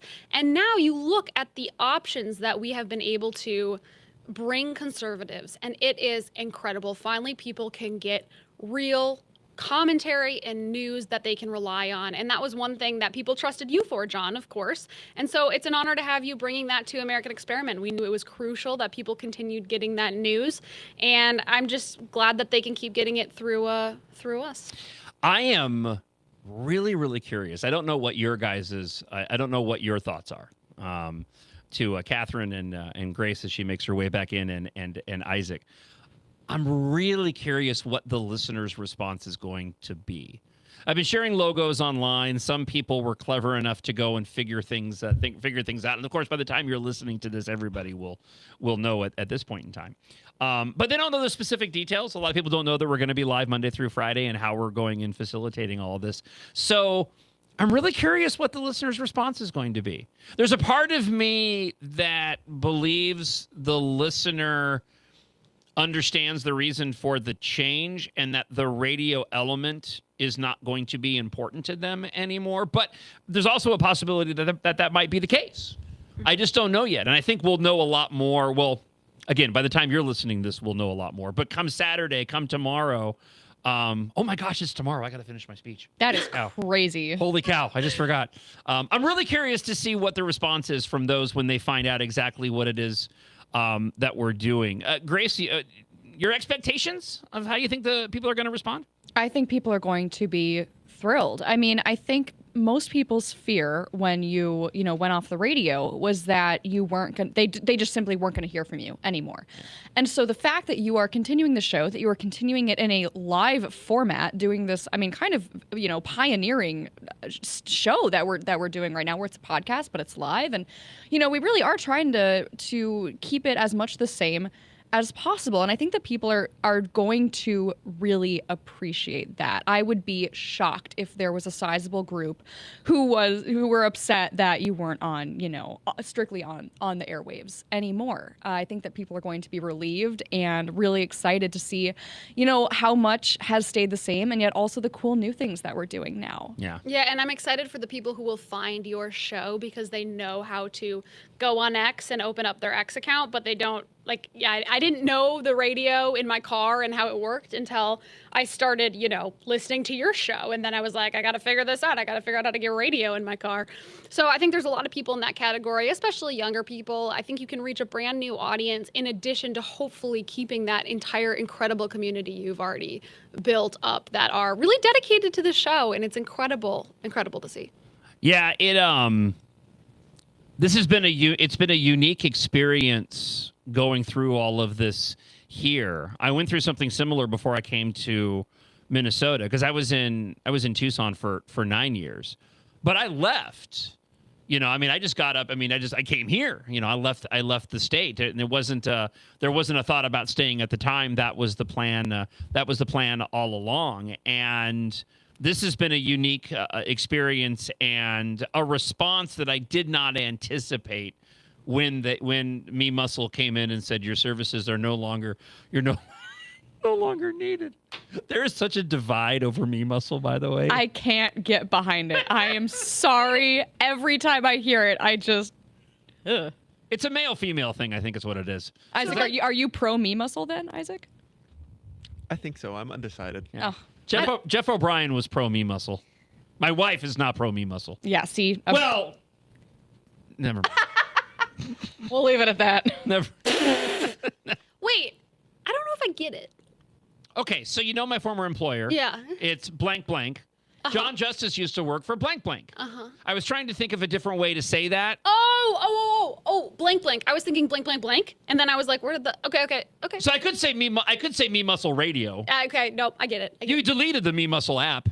I get it. I just can't get behind it. Well, Sorry, guys. Give me a different way to say heart. I'll workshop it. What's a different way? Because heart's a muscle. Do you remember the Nickelodeon shows where they used to have the pair phones? Does anyone remember those? Instead of an Apple phone, it used to be the shape of a pear. Oh my gosh, I do. Yes. This kind of reminds me of that. Yeah. Same thing. I'm behind the concept. Don't get me wrong. I just am reacting negatively to the phrase I know. Me Muscle It sounds being weird. uttered so frequently. It does sound a little creepy. There's something better for heart. Me kidney? Well, no, but it's not a Me brain. just give me another word for heart. What is another word? You know what? Smart? Hold on. No, it needs to relate. Me smart. All right. Me smart. Me good. Let's go to thesaurus. Okay. We're just going to do this on the fly. Me soul. Hold on. Oh. Me love. Okay. All right. Let's see. These are all stupid, by the way. These are all advocating for Me Muscle. Okay.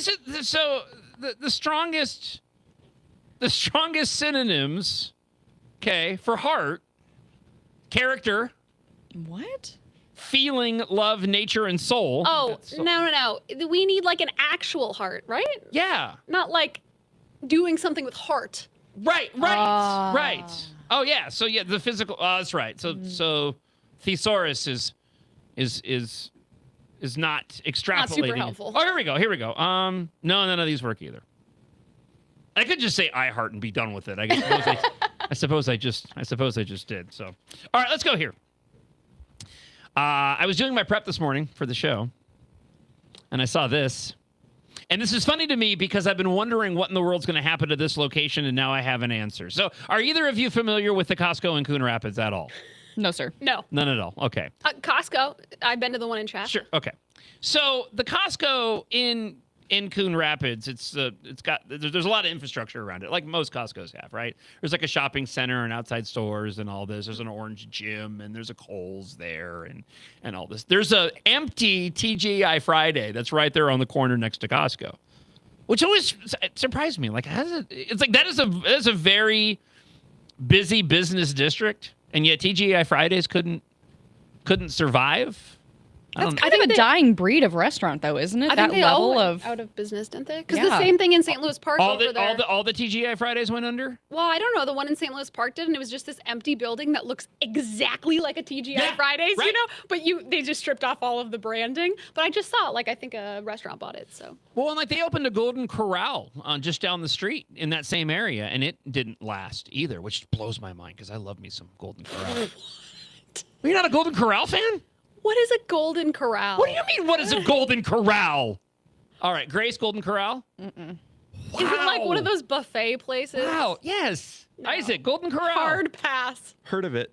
Don't think I've ever been. I feel like I can picture the logo. Well, now weirdly. I know why Golden Corral did not make it in Coon Rapids. I can get behind a buffet, though. It's fantastic. Lord knows I can. No, so good. Buffets. It did not penetrate to this generation. Okay, what about Sizzler? What? I think you're doing like a southern thing, maybe. Yeah. I don't think we have these up here. Sizzler? Golden Corral's new to I've never Minnesota. heard of that one. Oh my gosh, I'm surrounded by young people. All right, Since you guys know TGI Fridays, I'll stick with my story. Costco has purchased the former TGI Fridays building in Coon Rapids for $5.5 million, which is shocking to me because it's not a very big building. That's a lot, yeah. The purchase is going to allow Costco to combine the plots. They tell great stories at Costco. Nothing? I lost the plot. Oh, man alive. It's a good thing this is a dry run show. Okay, I'm just going to make a list. Don't do those jokes. We're going to cut that. At least not with this audio. We're going to cut that. We'll put that on the show that didn't occur the first hour, right? It's going to double. And then what they're going to do is they're going to double the size of its gas station, which is good news because the gas station is located right at the entrance. Nice. And if you go there on a busy day, like everything gets backed up. Yeah. They're adding 128 parking spaces. The TGI Fridays building will be demolished and the gas station will be relocated to the southwest corner of the property. This is completely self-serving, but I could not be happier about this news. That is awesome. They paid $5.5 million for more parking spaces? Yeah. Wow. And better gas station location. That's critical. This is what the song was named after. They paved paradise and put up a parking lot. That's what. Nope. Again. Too young. Sorry. Nothing. No, that one I get. Okay. All right. I don't know if that's worse that I got it and didn't. Wow. Hate that song, by the way. Can't stand this. Joni Mitchell. Very polarizing song. I like it. I don't know, but I hear that reaction a lot of people who think That's not my genre. It's not my. I think it's Joni Mitchell, right? Well, I like the Counting Crows version. Didn't they do it? Yes, they did. Where it's a little more upbeat. Yes. Yeah, you're right. 100%. Yeah, their version's better. Yeah. Their version's better than the OG. We've lost Catherine and Isaac. Isaac, no? Nothing. Okay. All right. Speaking of fueling up your car, let's go here. Study finds a study analyzing over 120 million vehicle trips found that speeding costs the U.S. over 18 million and 50,000 metric tons of carbon dioxide pollution daily. I don't care. Already you've lost because that quantity. I have no concept of like the quantity of carbon that we're talking about. That could be not that much carbon. For Right. all I know. You know what I mean? Yeah. I think we need more carbon. Yeah. I'm pro-carbon. Pro-carbon. I'm pro-carbon. Good for breathing, right? Sticking to speed limits. It is good for breathing. Truer words will probably not be spoken on this dry run Freedom Friday show. Sticking to speed limits could save over 6 million gallons of gasoline daily, with only a 54-second increase in average travel time. The study highlights the negligible time savings of speeding compared to its significant environmental economic skills. Okay. 15 seconds. 54 seconds. Oh. 54-second increase. Worth it. Only a 54-second increase in average, 54-second increase in average travel time. I am not interested at all in the global warming carbon output aspect of the story. What I do find fascinating, and it's very self-serving because of the trip that I just went on, but what I do find fascinating is I've learned, because my algorithm ended up, I watched a couple of videos on this on social media, so my algorithm started spitting at me a bunch of other videos.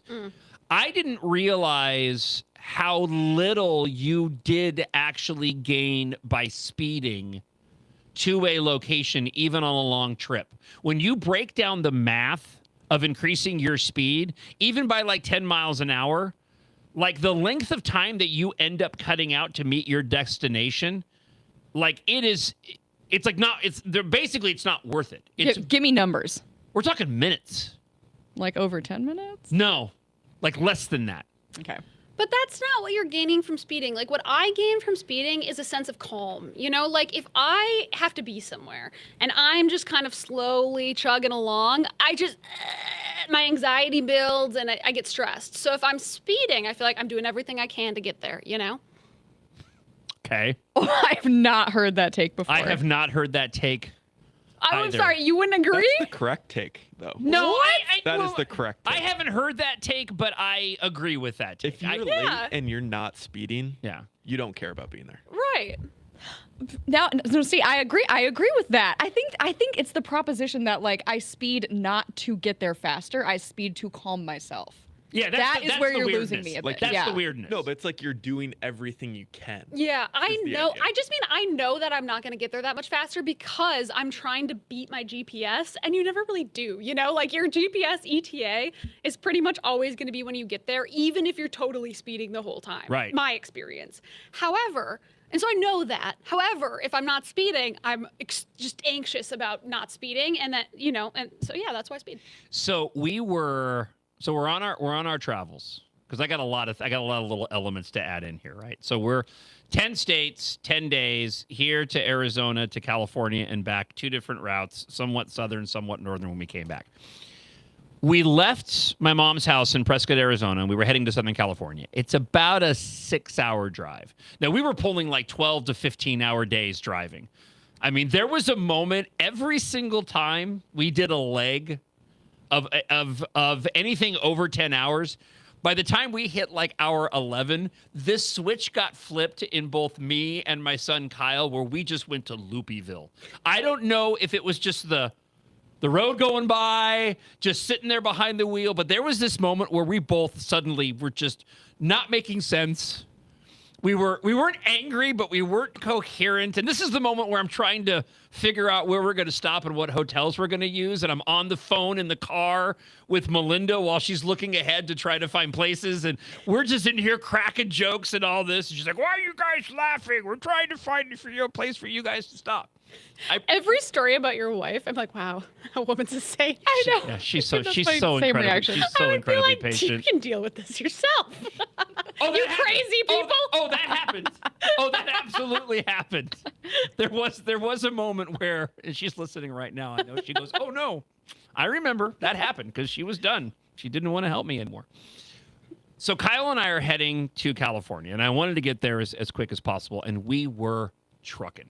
Right, we're on back roads, desert roads, just flying. And we had a whole routine worked out. You know, Kyle was able to figure out, I hadn't messed with any of it, but Monty's got all those driver assist items, right? I'm sure you have it. I know you have a new car. You probably do it in your car as well. But the lane assist and the cruise control that keeps you at a certain distance of the vehicle in front of you. So cool. I'd never messed with any of that. And Kyle, in the first couple of hours, is like, he's looking at the manual. If you do this and you do this, we can do this. And he gets in the car and he's utilizing all this stuff. I'm in the back trying to sleep at one point. I don't even think his hands are on the wheel. I'm like, "What are you doing?" He's like, "I'm on cruise control on this lane assist." He's like, "Monty's got it. I don't got to do anything. Monty's got this all taken care of." You guys, I just got this new car, and it has all of that, but they've added this little doodad where it watches you.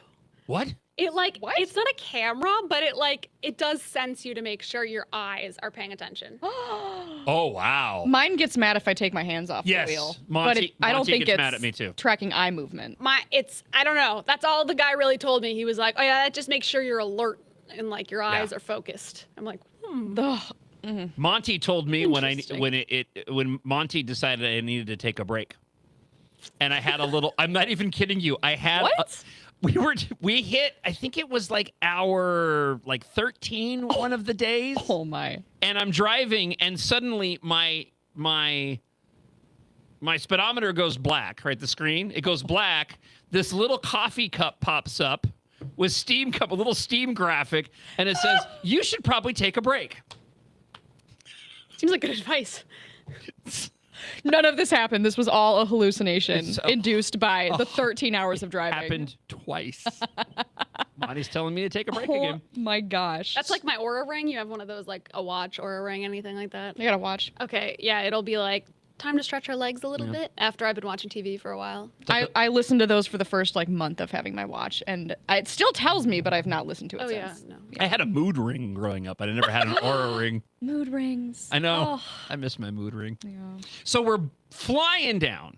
We're flying through the desert, trying to make good time, right? And this was probably the part of the trip where I thought we're gonna make it there so quick, right? It's gonna be fantastic. And the arrival time would not budge. Would not budge. I'm like, what in the world is going on? And then at one point, it started to go in reverse. Oh dear. I'm like, what? Am I going the wrong direction? What is happening? Well, I realized that we were cutting through the desert before we got on I-10, which is the major thoroughfare between Arizona and California. And there was bumper-to-bumper traffic on a Sunday morning that I was completely unaware of. I was like, stop. I'm like, My point is, all that time speeding, completely irrelevant Didn't matter whatsoever. What surprised me though was the number of highways in rural America where the speed limit was 80. Yeah. Have you guys driven on those roads where it's 80? The promised land. So here, South Dakota. You've been to South Dakota? oh yeah. Okay. Yeah, it's 80, but everyone goes 100. So here's the question that I have. Do you have? We'll go around. Isaac, we'll start with you, and then Grace, and we'll go Catherine. So when you're driving, do you have any self-imposed speed limit rules to your driving? What are your self-imposed speed limit rules? I keep it under 100. Okay. Gosh. Nope. That's my only one. Not what I mean. That's my only one. Not what I mean. If you are going to speed, is there a max over the speed limit you're going to travel? I've heard, yes. I try to keep it 10 miles an hour. Okay. 10 to 12. 10 to 12? Okay. I start getting nervous around 12. Okay. Grace? It depends. For a highway, that's what I think. My sweet spot, I would say, is like 7 over, maybe 10 over if I'm feeling crazy, and if the speed limit's already pretty high. But I really don't like to go much beyond that. Okay. Yeah, I mean, like in theory, I try and stay within 9, but that's in reality not always what happens. So here's the debate that Kyle and I got into, and that is if the speed limit is the conventional wisdom is that law enforcement's not going to pull you over if you're going under 10. Mm-hmm. If you're doing 11, you're going to get busted. I think it's all just a myth, anyways. But that's sort of depends where you are. Right. No, I think that's true. I've heard 10% of the speed limit. Well, that's way too much math. I'm in the middle of driving. It's 10%. Yeah, but your super smart car should be able to figure out. Yeah.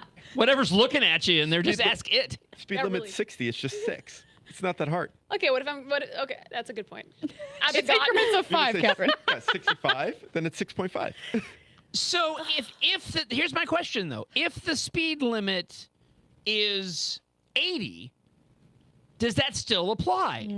Because see, my argument is, and this is so the reason why I bring it up is because Kyle and I got into this debate because this is how we were conducting our trip. I was putting it like about 7 or 8 miles over. So when he was in control, when he was driving, it's funny how I worded that. When he was in control, I hate being the passenger in an automobile. So when he was driving, that was the standard that I said, listen, if you want to set the cruise control 7 over, but don't go any over than that. 7. It's a sweet spot. Yeah. Right. Well, I was pushing more like 9, but if I get a ticket, I'm responsible. If he gets a ticket, I still have to pay for his. So, but I was thinking, and he was like, well, why can't I go 7 over if it's 80? And my thought was, well, if I was a law enforcement officer and you're doing 7 over, if you're doing 87 and an 80, if I was a cop, I'd pull you over and be like, look, dude, the state already increased the speed limit to 80. You don't need to go much faster than that. Is my logic not? No? You are alone in that. Not no, huh? You still think the 10 over rule applies? Faster, no, 80 more. is the way of the government to tell you they don't care. Yes, fast. that is correct. If they set it to 80, they're like, we don't care. Yep. Yeah, You just we're have not to give you patrolling. a number. Yep. Oh, that's interesting. Like as long as you're not racing, you're good. Yeah.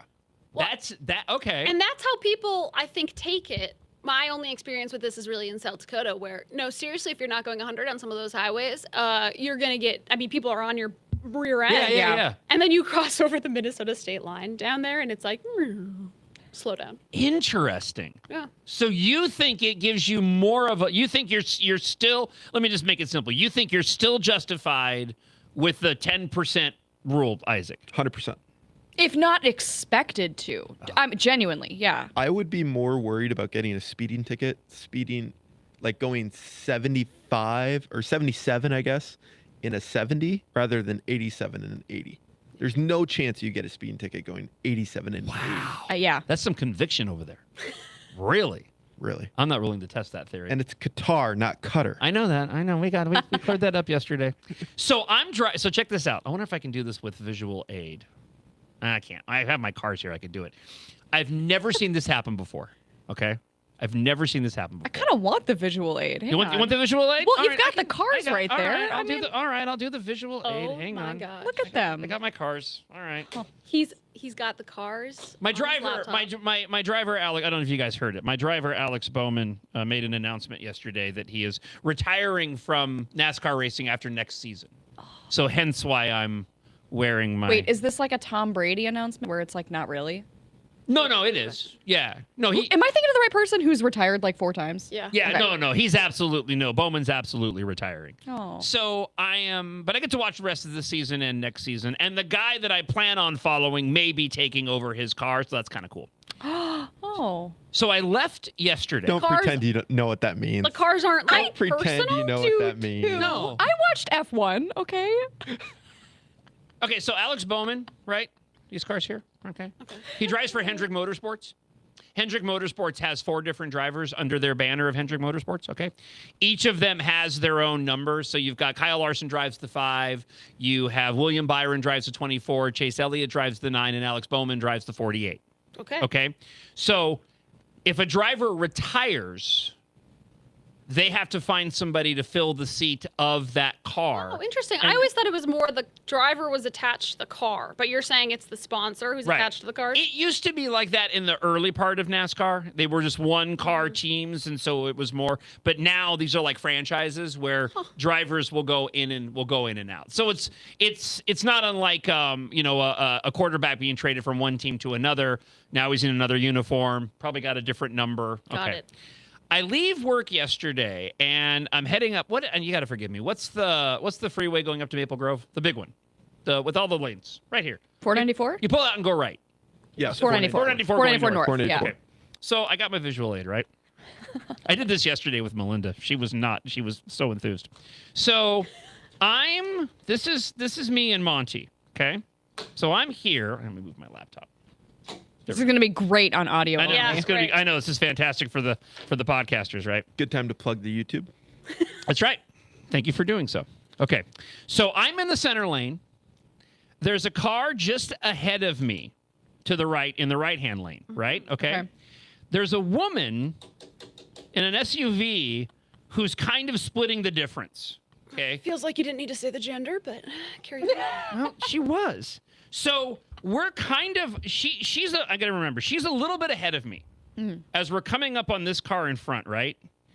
And she starts speeding up, clearly with the intent of trying to switch and go into my lane. But she's running out of room because I'm closing the gap to the woman in front of me. You follow me? Yeah, I love doing this to people. So I'm watching her hedge her bets. You know what? There are circumstances wherein I would have sped Me every time. and been like, no, lady, you're not getting, or whoever, I didn't know it was a woman at the time. So you're not getting in front of me, but I didn't. I was trying to be good, right? I maintained my speed, even though I was closing the distance to the car that was ahead of me in the right-hand lane. And she keeps hedging her bets and hedging her bet. And at some point, there was no room for her to get in front of me anymore. And she decided to go for it. And in that moment, for some reason, she realized like there was maybe half a car length between the two of us in separate lanes. I have never seen anybody have to go and slam on the brakes to keep from hitting the car that was in front of her. Because she floored it to get in front of me, realized she couldn't make the lane switch, and then had to slam on the brakes and Oh my fishtailed gosh. on the freeway to keep from hitting the vehicle that was in front of her. Oh, wow. And it was so funny. She must have been embarrassed because after that, I just watched her car slowly fade Yeah. Oh, yeah. into the distance as she slowed down, realizing that she made a stupid mistake. That's humbling. That's Wow. I'd never, ever seen that happen before. That is really scary. It was really, really funny. So don't speed over 80. That's the takeaway. That's a From all of bad that. takeaway. That's a bad Wasn't that takeaway. visual aid? Wasn't visual aid fantastic? Visual aid was great. I understood this much more. We did not get a single ticket on our trip. I was so proud of us. Nice. We burned the wheels off the car, but we did not get a single ticket on the trip. I was very, very excited about that. Do you guys speed? Just generally speaking, are you speeders? Just like a little bit. Just like a little bit. Yeah. Yeah. Would you consider yourselves good drivers? I would, but I was voted probably 3rd or 4th best driver in my family of 4. How many? Is this an annual thing? Just every once in a while we do a little check-in. All right. My mom is the worst by far. I'm a great driver and I speed. I'm a great driver because I'm aggressive. And so, sometimes if you're driving. Oh, that's all just in your head. No, That's all.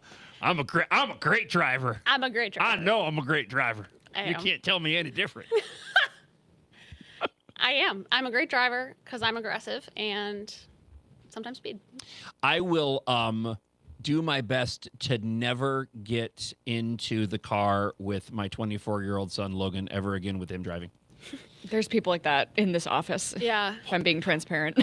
When I mentioned it on the show yesterday, but I literally burnt the wheels off of Monty. The right rear tire down to nothing, just fried it, even though we checked it because the roads were just so hot and just the amount of miles that we drove. So when I had to go drop the car off, Logan drove me home, and the place is only like 5 minutes from my house. I'd never been so terrified. I mean, I just did 10 days, 5,000 miles with my son Kyle, who's 19 years old, and not a moment was I as terrified as I was in the 4 minutes it took us to get home, because I'm sure that Logan cut a minute off the drive because he was driving like such a lunatic. And this is the guy that wants to be a pilot. I just keep thinking, dude, get into a plane. Go as fast as you want. Yeah. Because you're driving like an absolute crazy person. All right. Speaking of driving, this gives us an opportunity. Let me take a quick break here on the John Justice Show, presented by American Experiment. Coming up, I do want to get into some of the new Minnesota laws taking effect. Also, I did have another story that I wanted to dive into, but it eludes me as to what happened to it. It's like, oh, yeah. Did you guys hear the comments from Mick Jagger from the Rolling Stones? No. Okay, cool. They have a new album that came out. I'm not a Rolling Stones fan. Really? By any stretch. Yeah, they're still making music. That's right. 25th studio album. How old are they? Oh, he's got it. I think he's in. We'll take a look. Gotta in the 80s. Got to be in his 80s. Yeah, we'll take a look during the break. But he was making the rounds doing interviews, and I'm not surprised you guys didn't see this clip, because it's not one that's going to make it on mainstream media. But he had some very interesting comments about rock and roll icons that fall into the Rolling Stone genre and how political they've become. Like him? Isn't he political? No. I might have seen this. Yeah, he's not political, and that's the point. So we'll get into the Minnesota laws. We'll share that audio here on the show. Remember, if you want to leave a comment on the comment line, 612-584-4565, 612-584-4565. Jeff O'Brien, lawyer extraordinaire, he texted me earlier, by the way. He said that there is no other alternative for heart than muscle. So he still is a big proponent of Me Muscle. Just want to point that out. Yeah, I don't mind it. I will say this show went over a lot better than Me Muscle did, so I am happy about that. All right, so let's take a quick break. But since we're talking about driving, it gives us an opportunity to share with you one of my favorite montages here on the John Justice Show, presented by American Experiment and AmericanExperiment.org. I've been to every corner of Minnesota, and there's nothing like it. See those maps? Red and blue, and there's all that red across there, and Democrats go into depression over it. It's mostly rocks and cows that are in that red area. I've seen how we help each other through the hard times. But I've not been perfect, and I'm a knucklehead at times. But it's in these moments we have to come together. I called Donald Trump a wannabe dictator. You bully the shit out of him. And I'll never stop fighting to protect us from the chaos, corruption, and cruelty coming out of Washington. Well, maybe it's time for us to be a little meaner. May his fat ankles find something today. We do not have the luxury to fight amongst ourselves while that thing sits in the White House.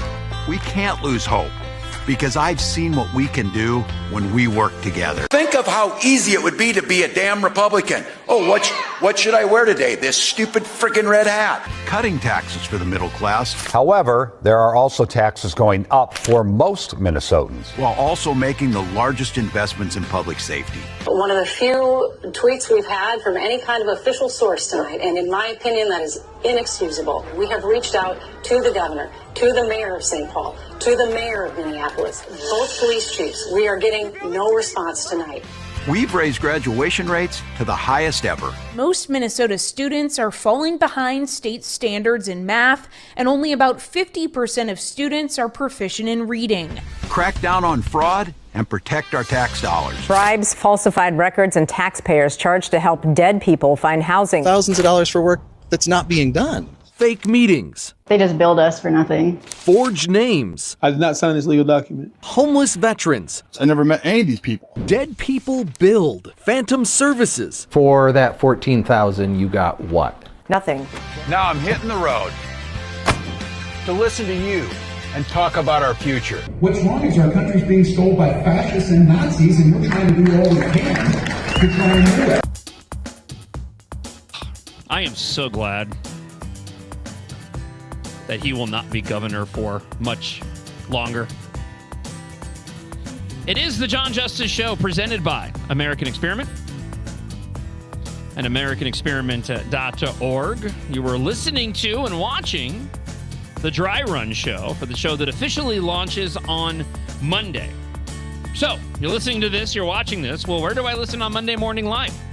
6 until 9 a.m. You can do that at AmericanExperiment.org. Hat tip to Grace. She's been the one in charge of getting all that in place on the website. Also, on the MixLR app, you can listen to the show there, MixLR. And we're going to be on pretty much every social media platform. Multiple YouTube pages, Center of the American Experiments page, my page.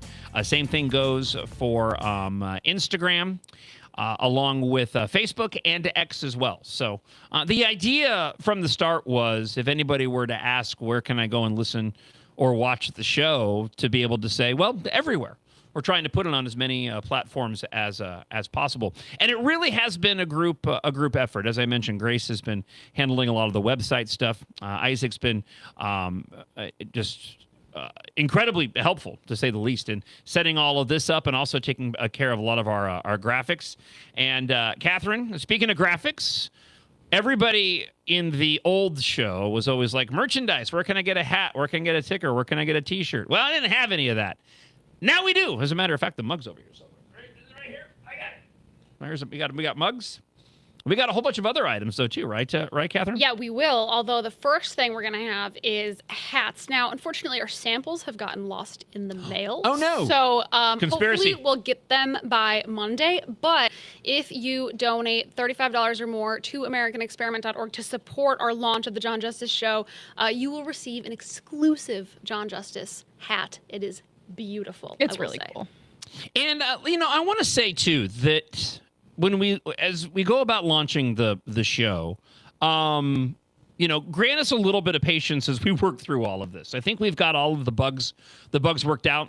We did deal with a major technical snafu, but as somebody who believes that everything happens for a reason, there's I'm glad that it happened, because we were able to figure out a couple of things that we needed to make sure that we took care of going into it. But it also helped me a bit with commentary, because I joked to Isaac that I think we started the show over like 3 different times. And the first time, by the third time when I opened the show, I said in probably about 5 minutes what took me probably 25 in that opening segment. So it helped me out as a talk show host. So I was very pleased about that. Yeah, you got to get back in the groove, don't you? It's been a month. It's been a month today. Wow. It was 1 month today when the door opened at 9 o'clock and management walked in, and that's never happened. And I knew that they were there. Just basically said, your services are no longer needed. Okay. See you later. I heard that just happened to a guy at ESPN. Did you hear about that? Where they did all these layoffs at ESPN, and they laid off a guy during a commercial break who was on TV. What?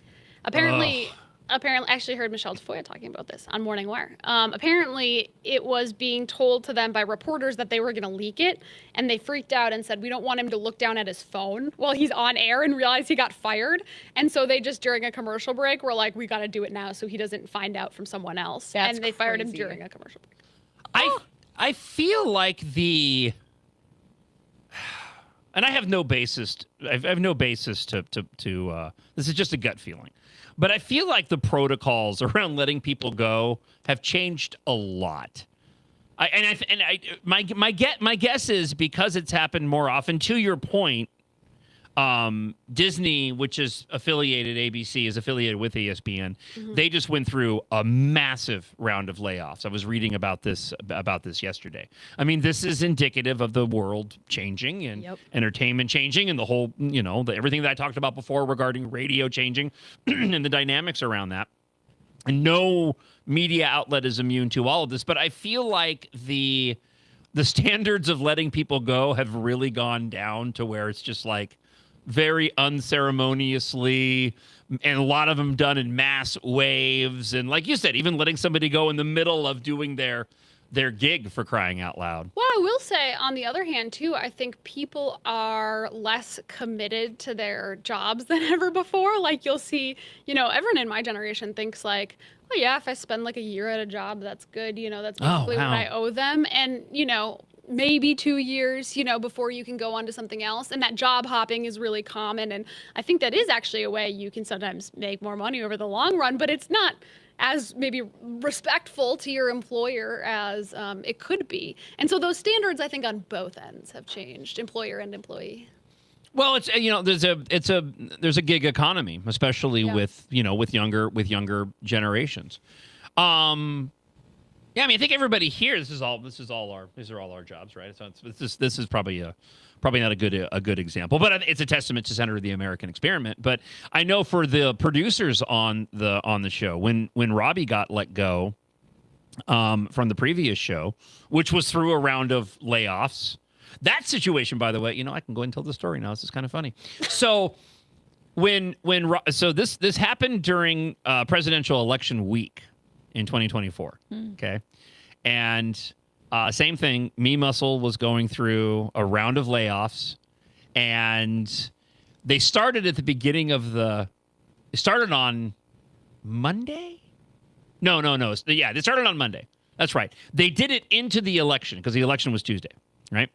So they did this mass layoff, and everyone was like, oh, Me Muscle went and used the election as cover to do this mass firing of a bunch of their employees. But what was funny about it was none of it was associated with talk radio.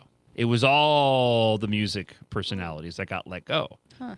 And much like the joke I made to Chris Carr when I got let go, that if management showed up at my door after work, I knew I was going to be in trouble because we were going through layoffs. At that point in 2024, I made the comment that, you know what? I bet Me Muscle was waiting for the election to be over. And sure enough, it was the following day when they came in and let Robbie go after the show. And I found out that that's when all the news talk talent across the country the people that they had targeted got let go. So they waited. So they made sure that they had all of them for election night and election coverage, and then they cut them all loose. That's crazy. But as I said before, I don't have any animosity, and I feel bad for people that get laid off. But at the same time, we all chose to do this job. I chose to be a talk show host, knowing that it was going to be a volatile situation. It's really interesting too, just as a side note. And again, so glad that we can do these dry run shows, so I can get all of this out of my system now. But with my driver, Alex Bowman, that I was talking about, right? He's a favorite sort of whipping boy among NASCAR fans. They like to pick on him because he's very quiet and reserved and deals with anxiety and stuff like this. He's not. He doesn't have a big personality like a lot of NASCAR drivers do. And there was all this speculation that Hendrick Motorsports that he drives for was they were going to fire him. They were going to kick him out the door. They didn't want him there anymore. Well, it turns out that actually Hendrick this whole time had been wanting him to stay. He had told them that he wanted to retire by the time he was 35, and they had been encouraging him and encouraged him to stay another year with the team because he was going to retire this year, and he's going to be keeping a role at Hendrick Motorsports when he retires from actually driving the race car, so he still has a gig. And I made the point online yesterday, and one of the reasons why I like him, and it relates to what I was talking about, and that is, if you just are a really good worker, if you work hard, you do what you're supposed to do, and you're just generally a good person, you'll end up earning that appreciation and respect that you were never looking for in the first place. And it goes such a long way. And I think it's something that gets lost among a lot of generations, And it's something that I've tried to subscribe by. I made a comment to you guys that my goal is to make sure that, whoever's employing me, I give them as little as possible to go and complain about. Sometimes it doesn't save you. I think I actually lasted longer at Me Muscle because of my work ethic than anything else. But that whole idea of work ethic and working hard and just being nice and being a good person and not getting wrapped up in the politics of the day and taking sides and divisions and dividing even inside of a workplace. I think it's a lot of reason why there's so many gig jobs out there for young people, because they don't have that work ethic built in. And if you just apply yourself and be a good person, you can go a long way, a lot longer, a lot farther than you probably thought that you could. Yeah, for sure. And I think a lot of young people in particular don't have that kind of, they don't have the mentality that if they are loyal to the company, if they put in extra work on behalf of the company, that they will be paid for that in various ways, you know? And I think that, but I think that's still true, you know? And I think that that's just something we've lost to some degree. People are, and you can see why the incentives are there to care only about yourself in a job environment. But if you do care about your coworkers and you're a good person to work with, that goes so far. You know who a really good real world example of this in politics is? J.D. Vance. I would put J.D. Vance in that category. I think J.D. Vance made it as far as he did, less so on his accomplishments and more so on just his character and his character as a person. And you know that it's people like that, and even Marco Rubio, who we played earlier, that when we talk about the Republican Party, especially compared to Democrats, as we sort of move back over into news items, the Democrat bench isn't that deep. But I'm excited about the future for Republicans, especially presidential prospects, because you look at the age of Marco Rubio or J.D. Vance, and these are two individuals who have really had and continue to have amazing moments in incredibly controversial times to show how effective they are as leaders. And I know everybody's focused on Trump. He's the president. We're dealing with all of these different issues.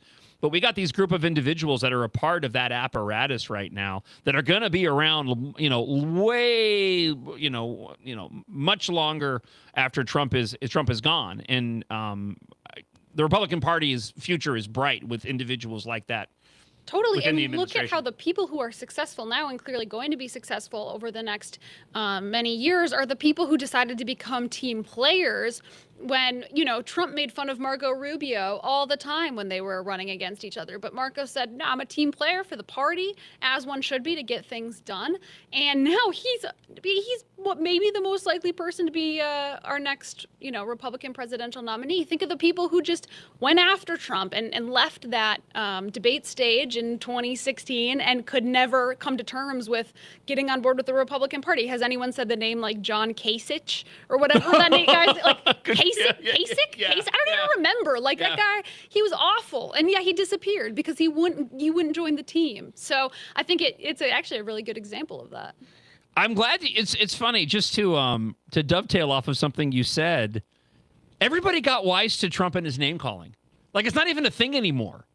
And I think even to the people J.D. Vance didn't support Trump in the first place, and he's explained his lack of support in the beginning. I didn't support Trump when he first arrived on scene. Yeah, same. Most people didn't. I mean, early on, yeah. I voted for Rubio in that primary. I ended up voting for Trump in the general, but I voted for Rubio, and famously, it's still in my playlist because it pops up every once in a while when I have it on shuffle. I have my anti-Trump show in my playlist on my phone, where I opened the show in complete Trump voice and almost did the entirety of the show and really made the audience mad. This was long before MAGA had even erupted. This was just heading into the primary, and but I changed my tune on that. But you're right, he's little Marco. Yeah. But everybody began to understand that's just Trump's style. Right. And it doesn't care. And so to that point, I don't know, is Trump even calling people names that much anymore? I don't even think I think even he has realized that it doesn't have the same sort of effect, or people are wise to his sort of game of throwing those names out there. I don't know. Does he have names for the Iranian leaders other than dead? Yeah, he used to do Rocket Man. Oh, that is funny. Sorry. He used to do Rocket Man, or he. Oh, that's right. For North Korea, for Kim Jong-un and stuff. Yeah, the only person still doing names is you, John. Yeah. I think you should bring it back. I'm just carrying on the tradition. No. Yeah. Lamy Klobuchar is the one that made me happy. I hadn't landed on that one in a while. What was I doing for Peggy? Oh, Petty Flanagan. But there's nothing really to point of her being petty. She's more just a clown. Yeah, we can work on that one. Did you see her video dancing at the rally to I Want to Dance? Yes. I Want to Dance with Somebody? Oh, yes. Talk about cringeworthy. What's worse, that or Me Muscle, Grace? Sorry, Me Muscle. Okay. I'm sorry. I don't know. I have such a negative reaction, but I'm getting outvoted. I'll come around on it. No. I'm going to retire it after today. This is just for the dry run shows. I'm not going to introduce this coming up on Monday because I get the feeling a lot of people are going to be in your camp. All right, Minnesota Governor Tim Walz signed a bill that raises the age limit for purchasing and possessing kratom. We do kratom, right? Is it kratom? You guys know what I'm talking about? What? Oh, you guys don't know what kratom is? No. Oh, okay. We'll get into this. I have a story here of the new Minnesota laws that take effect on August 1st. We're going to save kratom for the last. Kratom is one of those synthetic drugs that you can purchase in gummies at like convenience stores. It's supposed to get you high and it's legal, but it's incredibly dangerous. Oh. Yeah, because they've had this around for a while. They have all these different synthetic chemicals that they've put in these products that you can purchase that are supposed to be like this. Were like simulating what you would get off of like marijuana. What? So like simulating THC, but it's not at all from yes a marijuana plant. Yeah. So here, let me while we're on it again, I know I'm going to save it for later, but since you guys were unfamiliar with this, you can buy these at convenience stores. Yes, kratom is an herbal supplement known to trigger opioid-like effects in higher doses. It's sometimes referred to as gas station heroin due to comparisons to opioids that have been tied to cardiac arrest in rare cases. Why have I never heard of this? Yeah. In Arizona, kratom is legal but heavily regulated under the state's Kratom Consumer Protection Act. We'll go ahead and go there. I was saving it for the end, but since we're here, let's go here. Because one of the new laws is now regulating kratom. So they've raised the age limit on this. So it's not a drug. Or it is. It is I believe it's a synthetic herbal supplement. Okay. What does that even mean? Yeah. So the age to purchase or possess kratom has now increased from 18 to 21. Okay, so it is a plant that can cause stimulating and sedative effects. The FDA warns, though, that kratom's especially, here we go, its synthetic derivative 7-0-OH, which is classified as an opioid, can cause adverse effects. Health officials also warn that the substances can be addictive despite the fact that they can be bought at some gas stations and smoke shops. That's crazy. What? Yeah. Well, people have gotten injured on this. So Amanda Goodsell, 27 years old, had to be placed on life support after a severe reaction to kratom. Nearly a week after nearly a week of use, she suffered a cardiac arrest and was hospitalized with heart failure. Although her heart function improved, she will require a defibrillator and heart medication now for life because she took this. Wow. It's just not worth it. So she'd never taken kratom before, her family said. And after experiencing persistent leg pain, her husband suggested that she try a gummy supplement. Okay? If you're going to do that, you got to do the stuff that's safe for you to take. Right. You know, I still do the night gummy. Actually, I need to get more. The night gummies from Mini Leaf are just, they're fantastic. Mm-hmm. But they're made with all natural ingredients. I've gone and asked my doctor, because I have a cardiologist, and they say, absolutely, they're safe for you to take. And they're really, really effective. This, not so much. She started experiencing persistent leg pain, said you should take a gummy supplement. So everybody knew what kratom was. So I was like, well, okay, here, just take this. You could just buy it at a gas station. It's not going to hurt you. Wow.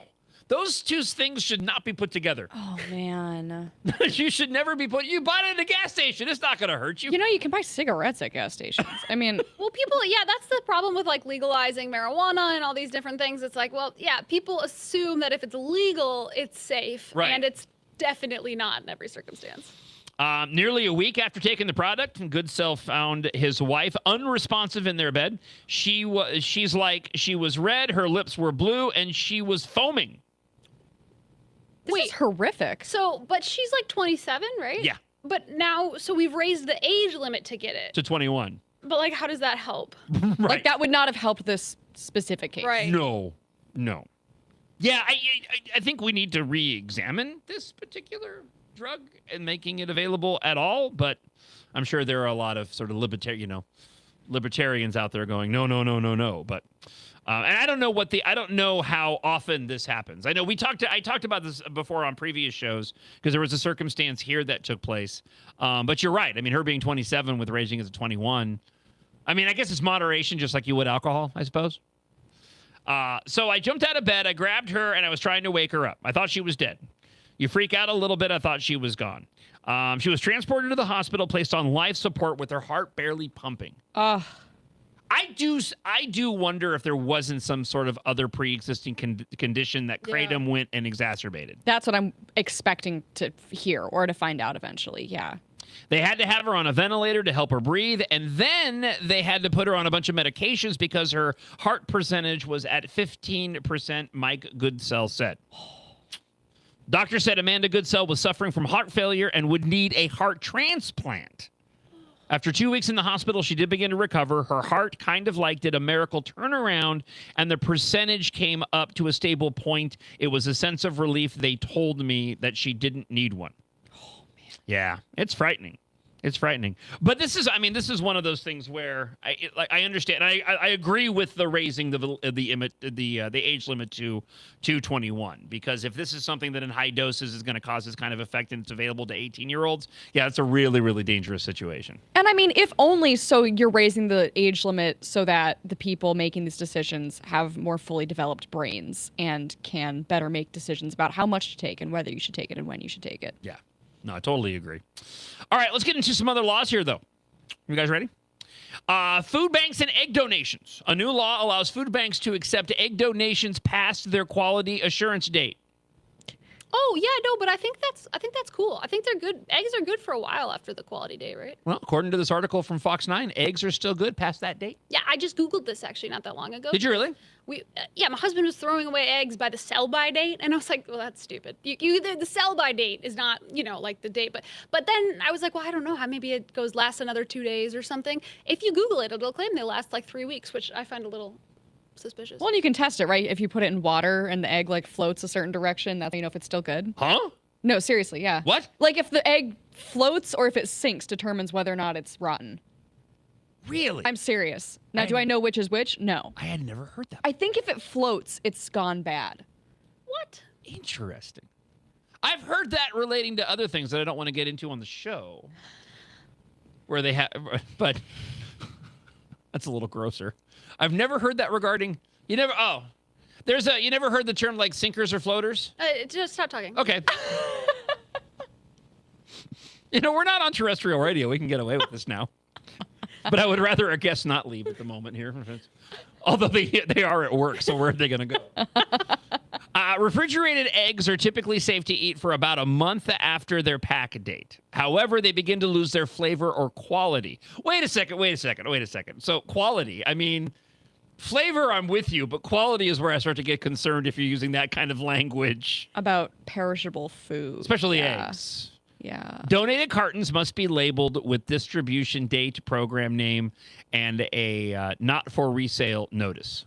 This seems good. This just seems like an attempt to reduce food waste and give these eggs a second chance at getting used before they end up in a what? I was laughing at me. I'm totally listening to you. A second chance of being used? That was just very funny wording. What? We got to give these eggs a second chance. Yeah, we're giving them another opportunity. No, she's not wrong. In terms of laws that have been passed in Minnesota, there's been worse. How do you? So when you get do you all get like deli meat at home? Yeah. Okay. No. So you don't really? I just go to Potbelly. I don't buy deli. No. You are such an anomaly. You're so bougie. Fascinating. Well, absolutely fascinating. I don't eat enough deli meat to justify maybe we'll have Okay. Are you having sandwiches every day? Well, there's 4 of us in the house, and I've got 2 growing boys, so I guess I'm probably not. That's different. I think, yeah. They get very excited when they make sandwiches. Okay, one thing about us, we don't buy extra food because we'll both eat it. So it's our meals are planned out, our food is planned out, not a lot of extra stuff. So I don't just keep sandwich materials on hand. Okay. Are you cooking? Yeah. Mm-hmm. Okay. All right. You a good cook? Yeah. Okay. I can make tacos, meatballs. Like a taco kit? Like you can ground the beef and add the little Exactly. the dust. The shaker, like the old. Okay, all right. What's it called? I forget. But El Paso. Yeah. They're The so El good. Paso. Yeah, the El It's Paso incredible. taco kit. Have you tried the ones, by the way? I don't like them, but have you? Like they tried to get too clever with the taco shells, and they made them flat on the bottom. Oh, I haven't tried those. Oh, but I've yeah. But you can't. They're too. They don't. I don't like you hard can't shell get your anyway. mouth. You can't get. You don't like what? I don't like hard shell anyway. Oh, you don't do hard shell. Partly at for all. that reason. No, you don't need to do that. You need to do a bowl and then just take the tortilla chips and then Okay. put them, and then you're not dealing with the mouth issue, and you're getting too much chip when you do the hard shell. So that really just spreads the chip out. See, I'm not hard shell, soft. So given the choice, if I can only have one, I'll probably go soft. But a lot of times it just comes down to mood. We had a whole conversation about hot dogs and ketchup and mustard yesterday. It was sort of the same thing. True. Isaac, hard shell, soft shell? Soft shell if I had the choice. Okay. Yeah, but But both flour. both work. But will you go both? Flour. Okay. Yep. Flour. Here's my ranking: flour, Okay. hard shell, corn. Yeah. I'm sorry, like Yeah, corn is corn authentic. is- Not Oh. my fave. Had a corn taco the other day. Same thing. I Yeah. was like, Corn is good for bringing it back to Costco because we always should. They have a taco. They have a street. They call it street taco kit. Great kit. It's so great. Yeah. It's fantastic. And those are corn. Those are corn tortillas. And those are good. Yeah. But if they were flour, they'd be better. It's got everything in it. It's fit. I'm doing this because that's the shape of the carton. It's like It's a long, it's a very rectangle. distinctive Yeah. shape. Yes, On it's it. Yeah, long and that's right. rectangular. I got that once. I was out of town and I got that for my husband, and I was like, "Do you think this is enough for you?" And he was like, "I think it'll be good." Yeah. It's shockingly full of food. That'll last you. 100%. You get it and you think there's not nearly enough meat in here, and then you start making and go, "Oh, there's plenty of meat in here. This is gonna last for a few days, right?" Yeah. I should renew my Costco membership, I guess. You let yours lapse? Yeah. Oh, no, the Coon Rapids one, they're going to bulldoze the TGI Fridays and put in a parking lot to make more parking spaces. Yeah, they're probably looking for new In case you members so they can pay for in that. case you hadn't heard before. So let me get back to the question. So you're out on this question because you don't do deli meat because you're weird. So when it comes to, so they have the sell-by date from the store. Mm-hmm.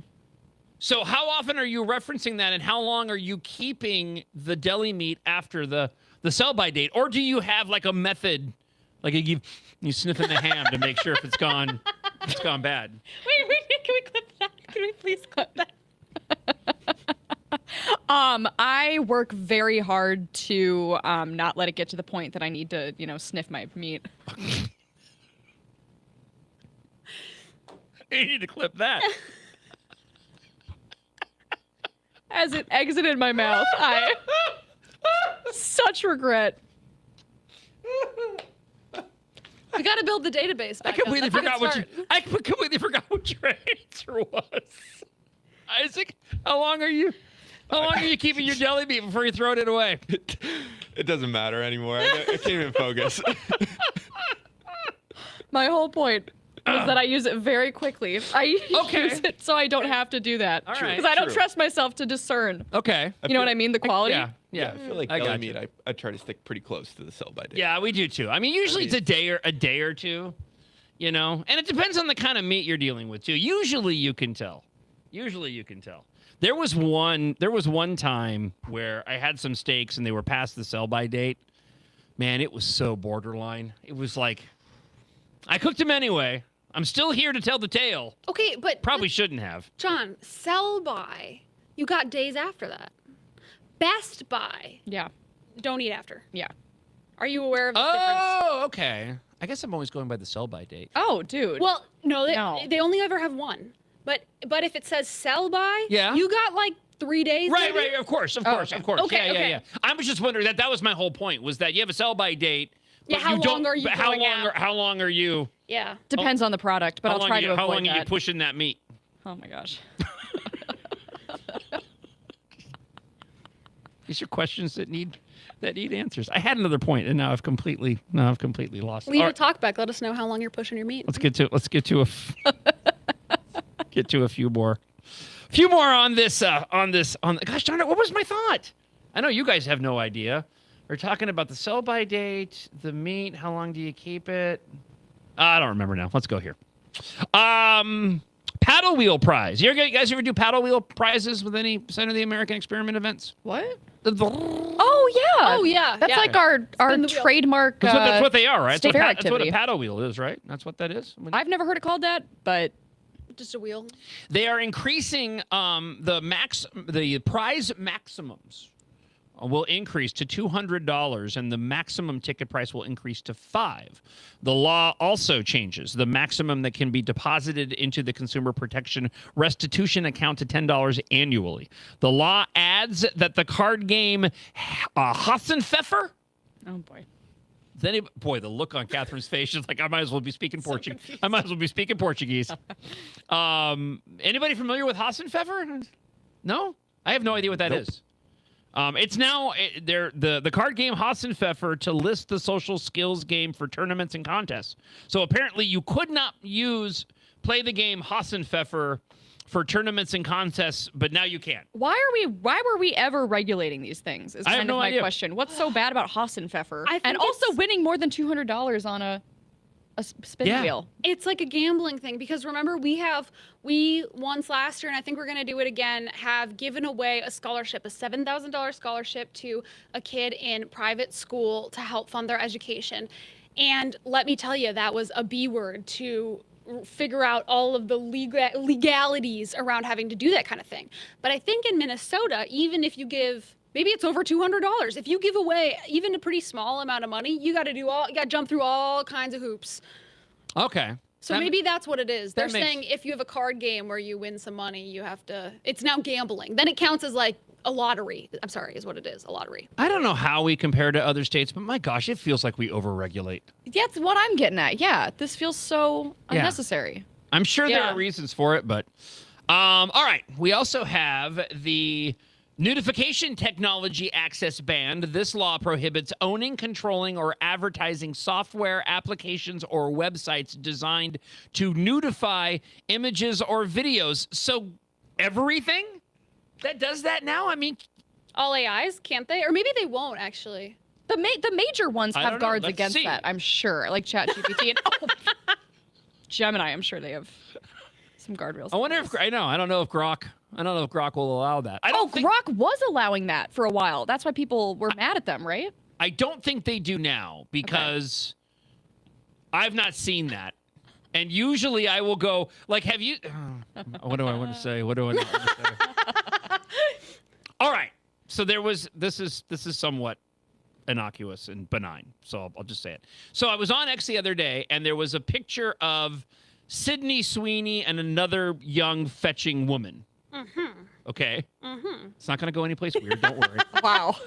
So Sydney Sweeney and one of her friends, right? Both attractive women. There's no denying that. I mean, it's all subjective, but come on. It's Sydney Sweeney. And they asked Grok to put them both in Spider-Man outfits. Okay? So I see this a lot. I don't see individuals going and asking Grok to make them nude.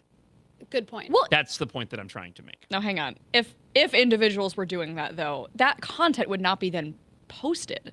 Well, X allows all that stuff now. That was so I think the controversy that you're referring to, Grace, was how X used to go and ban a lot of that explicit material. They don't anymore. Thankfully, the algorithms don't feed you any of that if you're not going and looking for any of that. But that material, I know there's some rules involved, but it used to be an explicit ban on anything. It used to be a complete ban on anything explicit on X, and that changed, I think, a year or two ago. And I think it had a lot to do with the fact that people were skirting around it. And again, if you don't want to be exposed to any of that, as long as you're not going and seeking it out, it doesn't feed it to anybody. I think that's the change. But if that you was made. search on X, like, yes, porn, you get porn? Yes, Oh yes. my gosh. That Okay. feels Interesting. That feels wrong to me. That feels like maybe a step too far. This seems like a good law in general. This seems like a good change to me. But yeah, victims can file civil lawsuits. Violators would face a penalty up to $500,000 each for unlawful access, download, or use. I'm with you. I'm with you. I'm fearful of stuff like this, though, because where's the slippery slope come in? We've already seen the ridiculous laws relating to election cycles. And, there was a recent controversy with Peggy Flanagan and who's Angie Craig, where Angie Craig had a PAC that went and created that Peggy Flanagan attack ad, and they ended up using AI. Because you can still Photoshop people, so I'm with the law in theory, but at the same time, there's plenty of ways that can still be utilized, and I'm worried about over-regulation on this technology that could go and limit the advancements of it. Yeah, I'm with it on. I just heard this really creepy story that basically was involving this kind of thing and children. And that was like very disturbing. Yeah. Okay, so I'm with it on that. Absolutely. Can't be doing that. But for adults, I don't know. I mean, I don't know. Whatever. It doesn't impact me, frankly. And I try and avoid AI, so. Grooming a minor made a. I'm just going to back up really quick. Let me just reverse here real quick. So you're on board with the guaranteed human then? Is that the idea? Yeah, sure. Yeah. But this pushes back on my theory yesterday. I don't know. I keep getting like kind of trapped by AI. Like, do you ever send something to someone and they're like, that's AI, right? And I'm like, crap. It's happened a couple times lately, and so now I'm starting to be like, I gotta. Oh, maybe I'm wrong. I'm getting crazy AI ads now on some of my platforms where it's like, it'll be for like a prescription drug or something, and it'll be like a green alien skeleton creature, and they've got this like boppin' AI music singing about the prescription drug. It'll be like a 3-minute produced movie song, and they're catchy, and it's really weirding me out. So I would like to opt out of those. Wait, did you just mention catchy AI songs? Is that what you? Oh no. Yeah, I know. Oh, there we go. Ah! And now suddenly it's not. I even have the volume on. I have not learned this. There we go. Woo! Was that you? That was on Isaac. I just wanted to play a snippet of it. He speaks through static waves. This is a banger. It's been too long. This is a great use of AI. We'll go out. I'll tell you what. We'll go out with it when we wrap the show up here shortly. We'll do that. Nice. Because I actually have the full 3-minute version, and I made a little video for it for those that are watching. So I can share it with everybody when the show has wrapped up. All right. Let's see. Just a couple of other laws here, and then we can hit a few more points and wrap up the last dry run show before Monday's debut. Before it gets real. This is serious.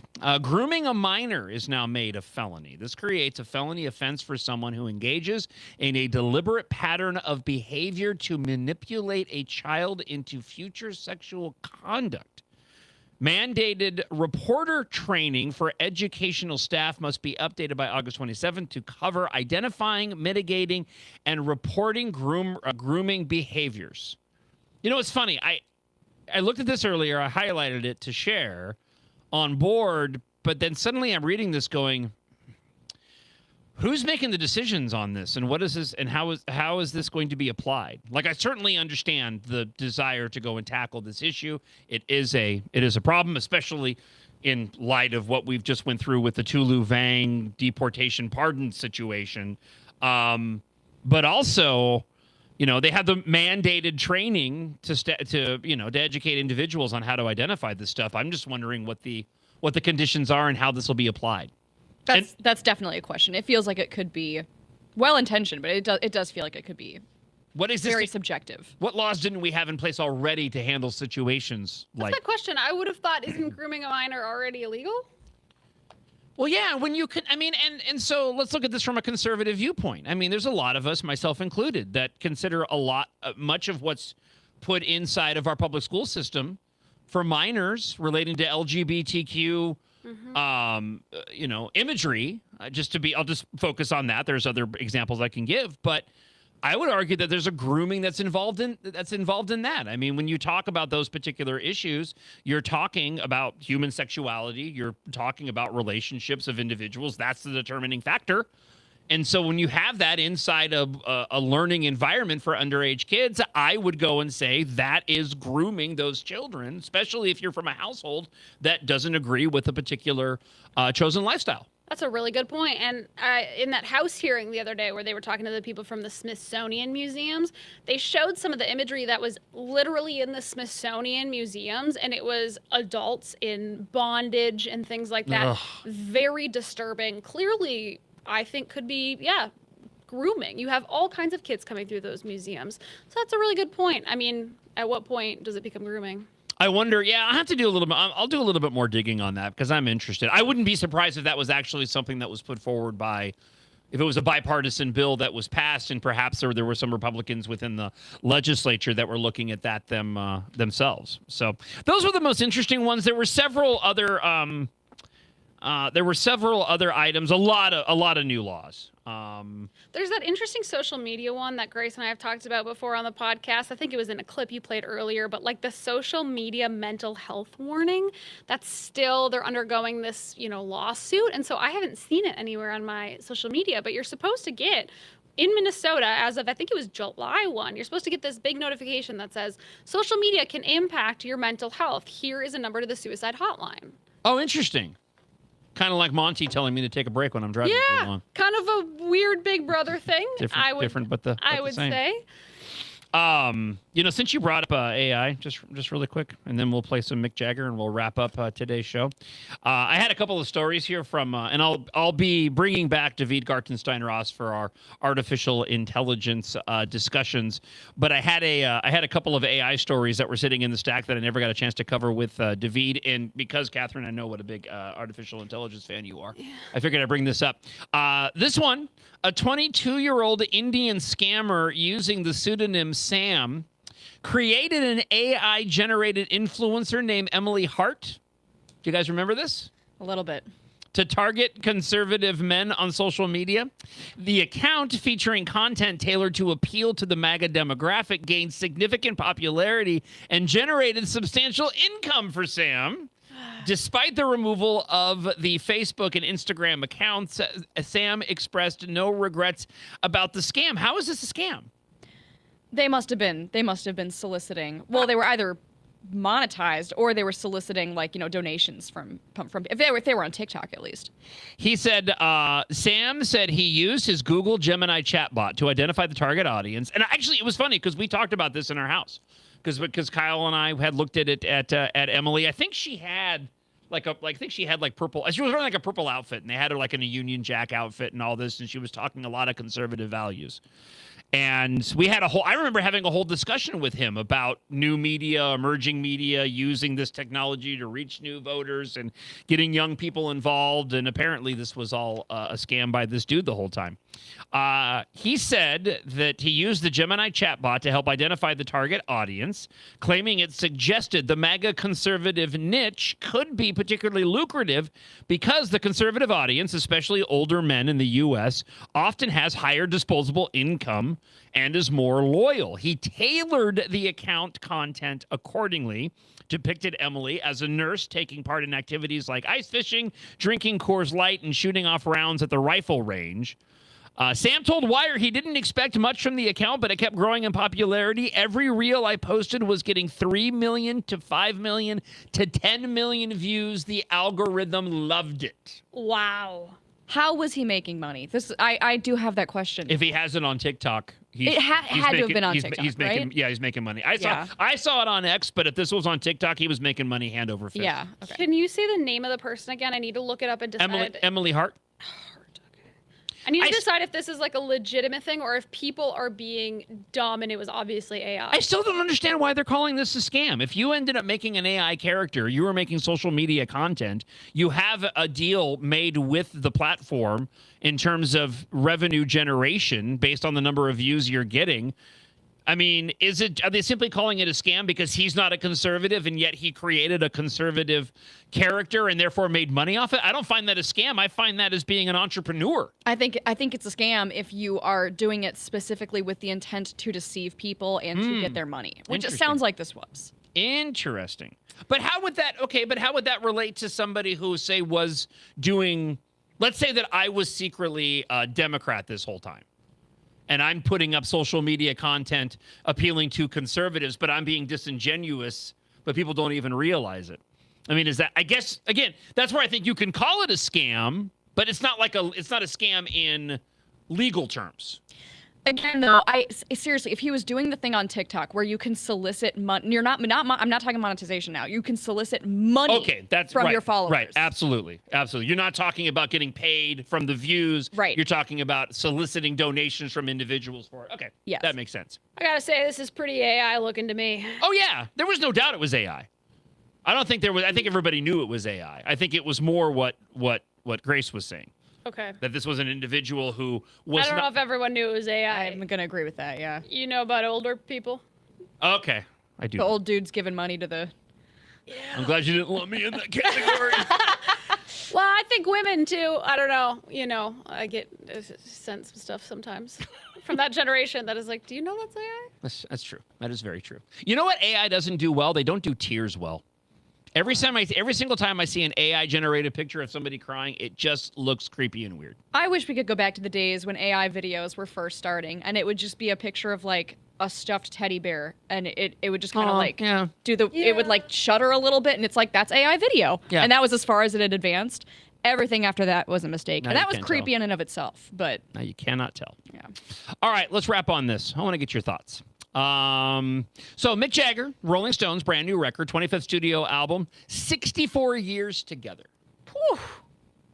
It's their first album since 2023. Hackney Diamonds was that album. It's just, fantastic record. yeah, they're not topping charts anymore. I have for no. new stuff, are they? They're still drawing crowds, and Mick Jagger still has the moves like Jagger, but he is very, very old. That is the only song I know by him, or not by him, but about him, I guess. 82. He is 82 years old. So he was making the media rounds talking about the Rolling Stones. Also got on the topic of other rock icons and had some very interesting words that actually made me want to listen to some Rolling Stones. I didn't.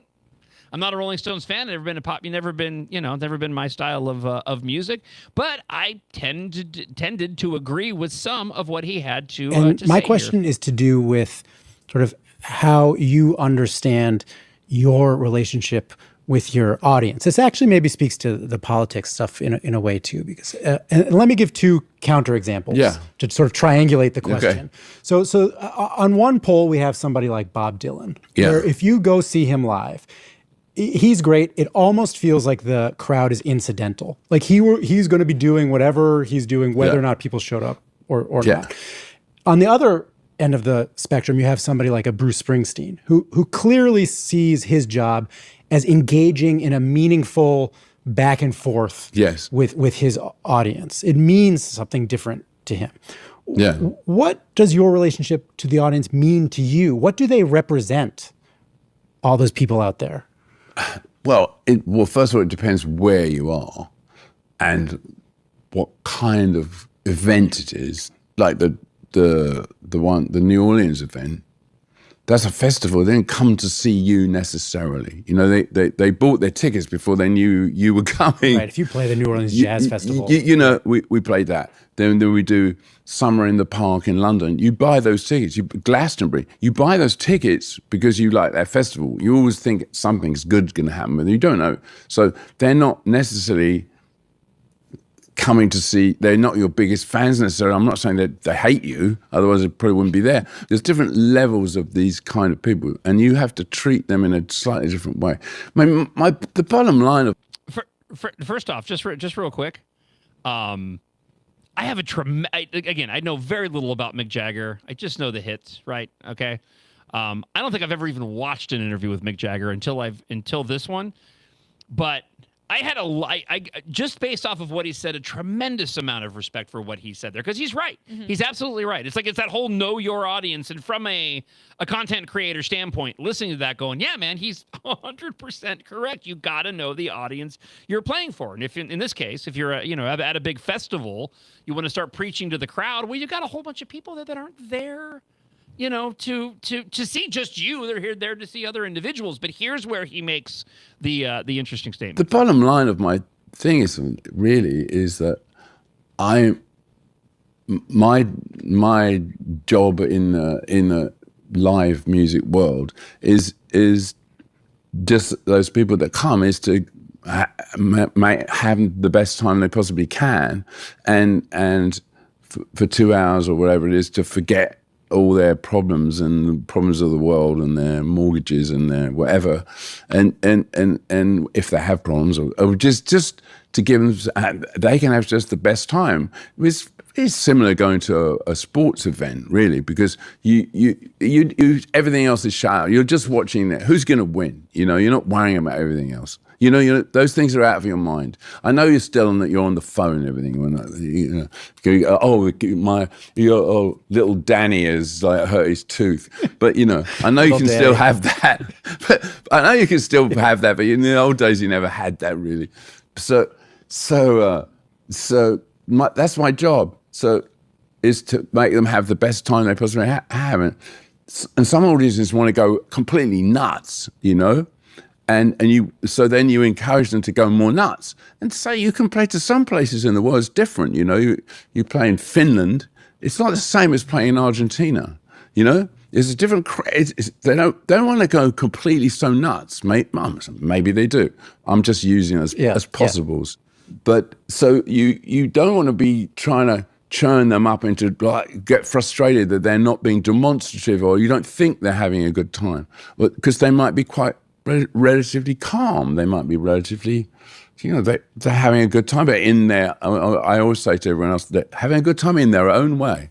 But as you go to another place and they're going completely apeshit, you know, so and your job is to make them more apeshit. That's the one that want to go apeshit. Well, let's go apeshit, you know. So I want to dig a little deeper on that question. Yeah. So you're talking about what your job is in those events is to make people have a good time, they want to leave the concert feeling like it was worth it and they can forget their trouble. And you don't want to lecture them. You don't want to lecture them. That was the part that ended up garnering the most attention, because it completely pushes back on what your Bruce Springsteens have done as of late. And there's a host of other artists out there. And I can't help, you know, and I think there's a British element to this where I think that when it comes to, we'll just focus on Bruce Springsteen and then we'll wrap up the show today. You know, I bet there was a point in time when Bruce Springsteen probably felt exactly the same way. And if you had interviewed Springsteen, he probably would have said exactly the same things that Mick Jagger was saying. But Bruce Springsteen, like so many others, you go back to that turning point of Trump, and I think it broke a lot of people. I was watching an interview yesterday with the guy that played the actor who plays Reacher on the Amazon show. That big Alan Richter Richmond or Richie Richter or something like this. He was doing an interview just yesterday, and he was railing on Trump again, calling him a racist pedophile, and I feel like that Bruce Springsteen fell into that category where his brain got broken, and now they go to their shows because they're gonna kind of get preached at. But I personally really appreciated Mick Jagger's comments there as an individual who's been around for decades, entertaining audiences, and even at age 82 hasn't succumbed to the woke mind virus and understands he's still just there to entertain the masses, and that's his job. That's exactly it. The guy knows what he's there for. He's there to entertain people and give them a good time for a few hours. And I think that's great. Yeah, it comes across as very humble too. It's like he knows his role. My role is not to be a policy expert, a political pundit. That's not why people come to me. It comes across as just very confident in who he actually is and not having to pretend to be anything else. It's not my role either. My role is just people to have a good time. I'm not here to give any sort of opinions or takes on it. Well, wait, sorry. I guess I'm not saying. You might be wrong there. I know, right? Hey, that wraps up the second dry run show. We've got a lot of faces there. I think they're all wondering why we've gone long. Yeah, there's a lot of... you guys don't know. Yeah, there's been a lot of people that have been circling around the doorway here at Center of the American Experiment, and I think they were like, I thought the show was done at 9. Well, it is, unless we end up starting late. But that is the luxury and what is amazing about what we're doing now. And I realized that later when we had our little technical snafu when the show started. I was like, I was still in my radio mindset, and I'm like, oh, no. You know, I want to start on time, don't get me wrong, but you know what? We have the luxury of being able to go long, and thank you both to Catherine and Grace, my captive audience, because they have to work here anyways the rest of the day. So this was your Dry Run Freedom Friday show. Guys, I'm excited for the future, and I just let me just take a moment while I have you all here. Thank you so much for the opportunity and for helping to make all of this happen. It's been the most team of group and team efforts to go and pull this off, and it'll continue to be that. We're heading into tomorrow. Really looking forward to the America 250 block party. Of course, you will be watching or listening to this after that event. And the show starts officially on Monday, right at 6 o'clock, 6 until 9 a.m. I think we got all the bugs worked out on the MixLR app. But, of course, head on over to AmericanExperiment.org. Hit the link there, and then you'll be able to find it on YouTube, Instagram, Facebook, Rumble, multiple pages. But head on over to the American Experiment social media pages to watch and listen. And thanks, you guys, so much for coming in. I'm so excited to get the show officially launched next week. And it won't be this loose. We have that luxury. We won't, we're gonna get back to the meat and potatoes that you guys all expect and keep our Freedom Fridays to have our fun. But again, thanks so much, guys, for making all this happen. I really appreciate it. Thank you, John. I'm so happy to be back. I mean, I did feel a little rusty, but what a joy to be back for Freedom Fridays. I've missed it. Yeah, this is a great scenario. So thank you, Grace. And we are all so excited to have you on our team, on our American Experiment team now, John. I think we were all so excited for what comes next. And Isaac, we'll get a camera on you eventually. Eventually, but I don't think there's a need. Okay. I don't think the audience will clamor for it. All right. You can leave your comments early if you want to drop them into the comment line, 612-584-4565. Again, 612-584-4565, and email me, john.justice@americanexperiment.org. So as promised, we'll go out with this. This is Zima Fizz, the full version, and we'll talk to you guys on a Monday morning right here on the John Justice Show, presented by American Experiment.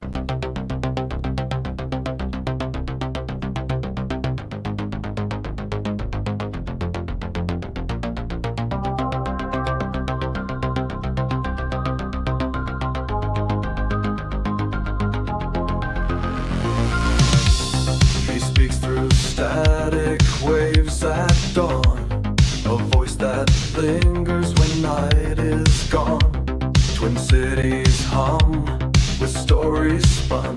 John Justice rides the rising sun.